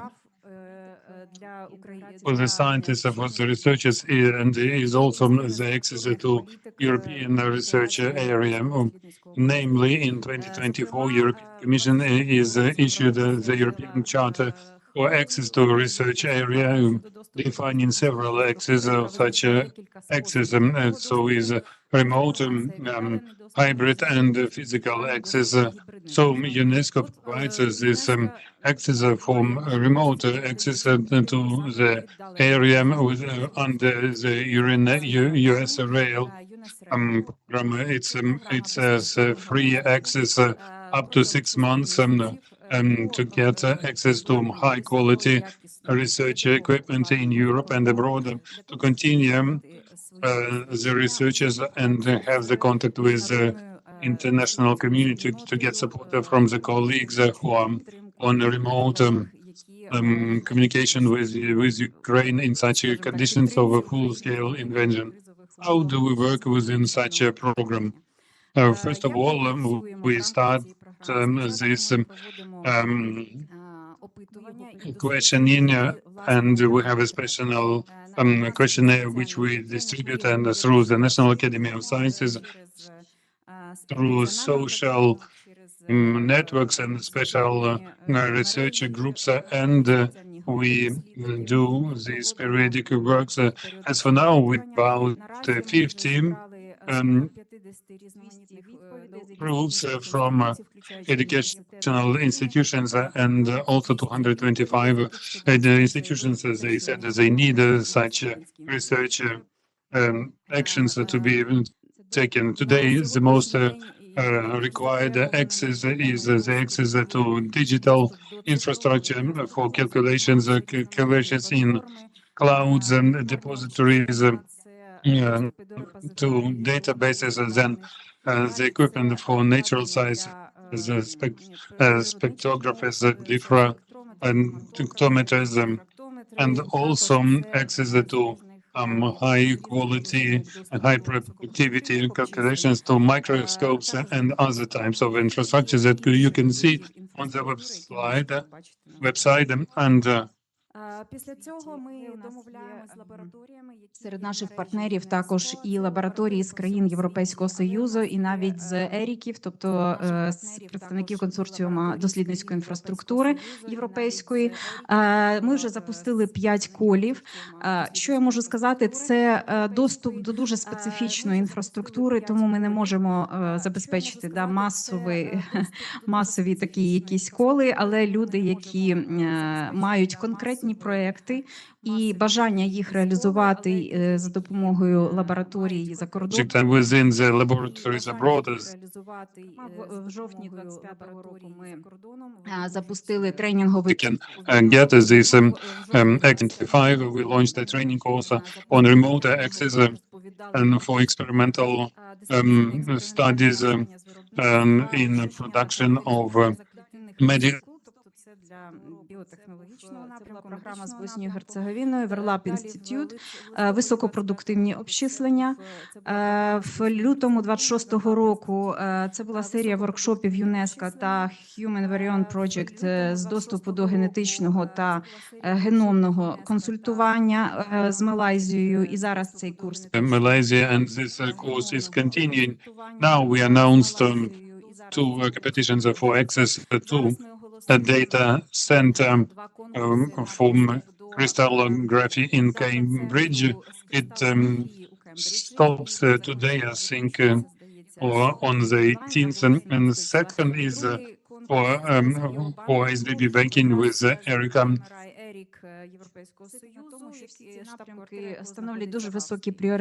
In Austria, I would like to point out that these activities are the biggest priorities for our national research community and European Union.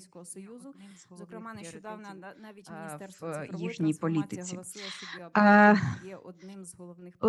ЮНЕСКО також не тільки забезпечує only provides the opportunities, but and with the capacities to run research involve the Ukrainian community in the research projects. Namely, we have the program implemented in Ukraine to overcome the long-term consequences of exploding the Kakhovska Dam and the management of natural resources. You can see this is a cooperation between the Ukrainian Hydrometeorology Institution and institutes of European countries, namely from Belgium and the United States and NASA and the Princeton Climatic Institute and other partners. On this map, you can see the results of cooperation. This is the platform that gets forecasts on floods in the Dnieper basin.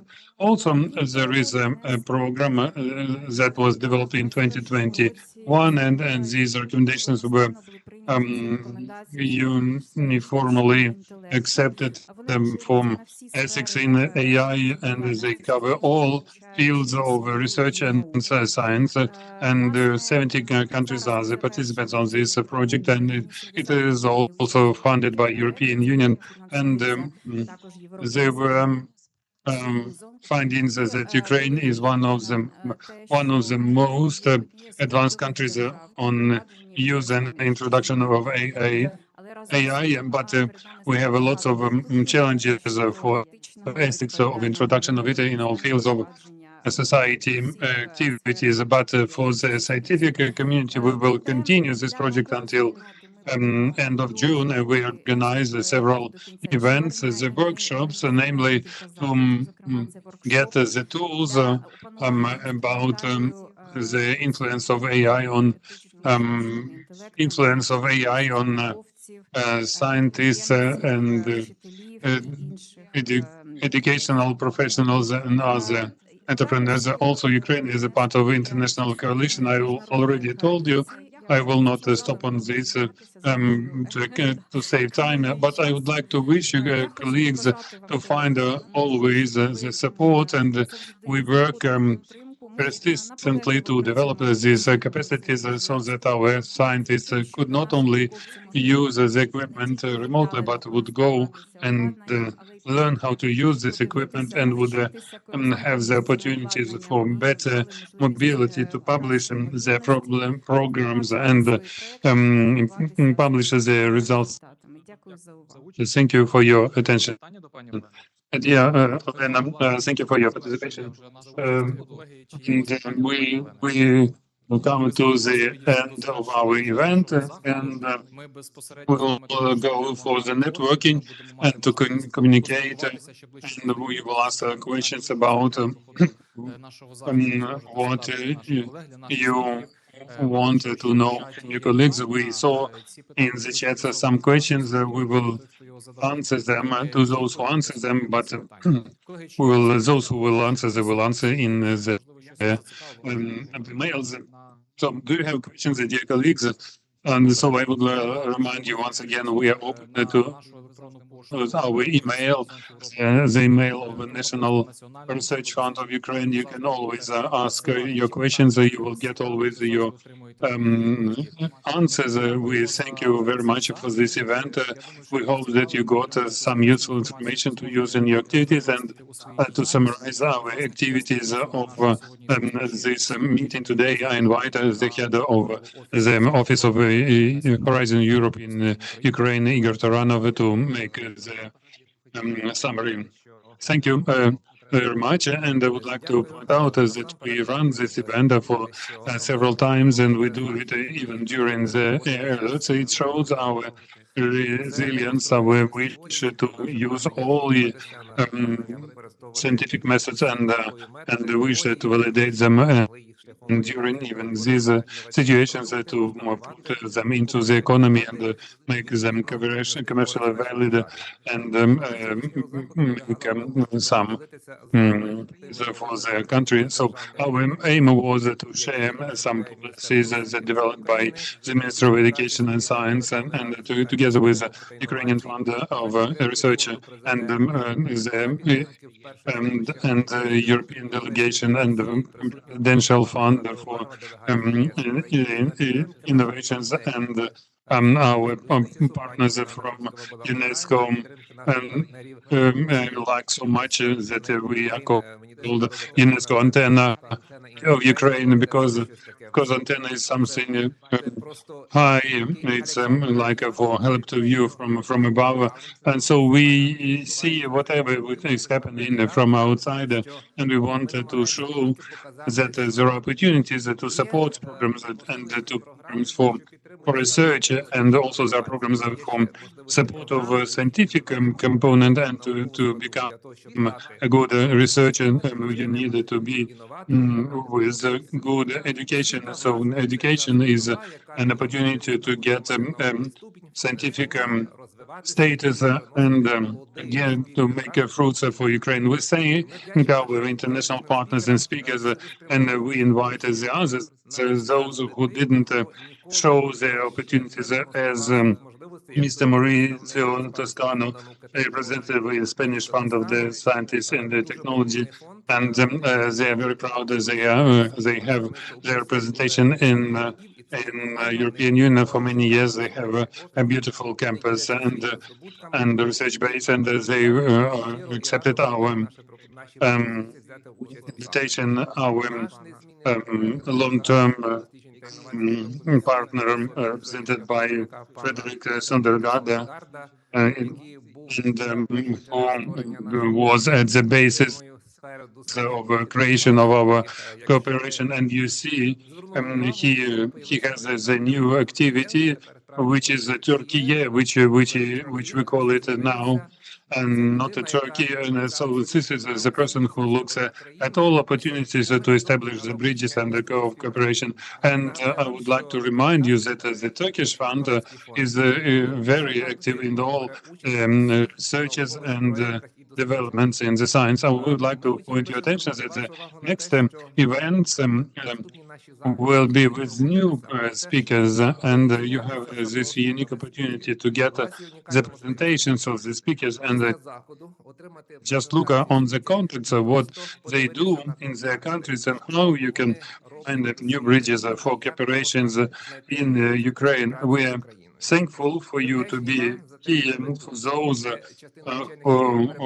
who stay abroad, and we hope to get their science knowledge, and we count on Ukrainian diaspora, as Frederik was asking, because creation on communities by interest, and one of the activities is the Ukrainian scientific diaspora, and the platform which is Mrs. Evgenia Polishuk created with Professor Liman, and this is also the database where you can find the scientists for future cooperation in future. I would like to wish you all that during the networking that you will have now, you could find for yourself here the partners with whom you in common you will present your new proposals. Please communicate with Oksana. Please communicate, because all these activities that UNESCO proposes for support of infrastructure can be useful for you. We remember the study visits that are financed by our partners. They will give you the opportunity to get new knowledge. We congratulate you on the coming Science Day, the science which is necessary for us. That's what that we are protecting now, and we wish you all luck and welcome for networking. Dear colleagues, we thank you for your participation, and traditionally we'll send you the questionnaire for feedback, and so please fill it in for evaluation of our network, of our event, and we invite you for the networking. Please get acquainted with each other and for future participation in our events. Thank you for your attention all, and let's see you on the next events.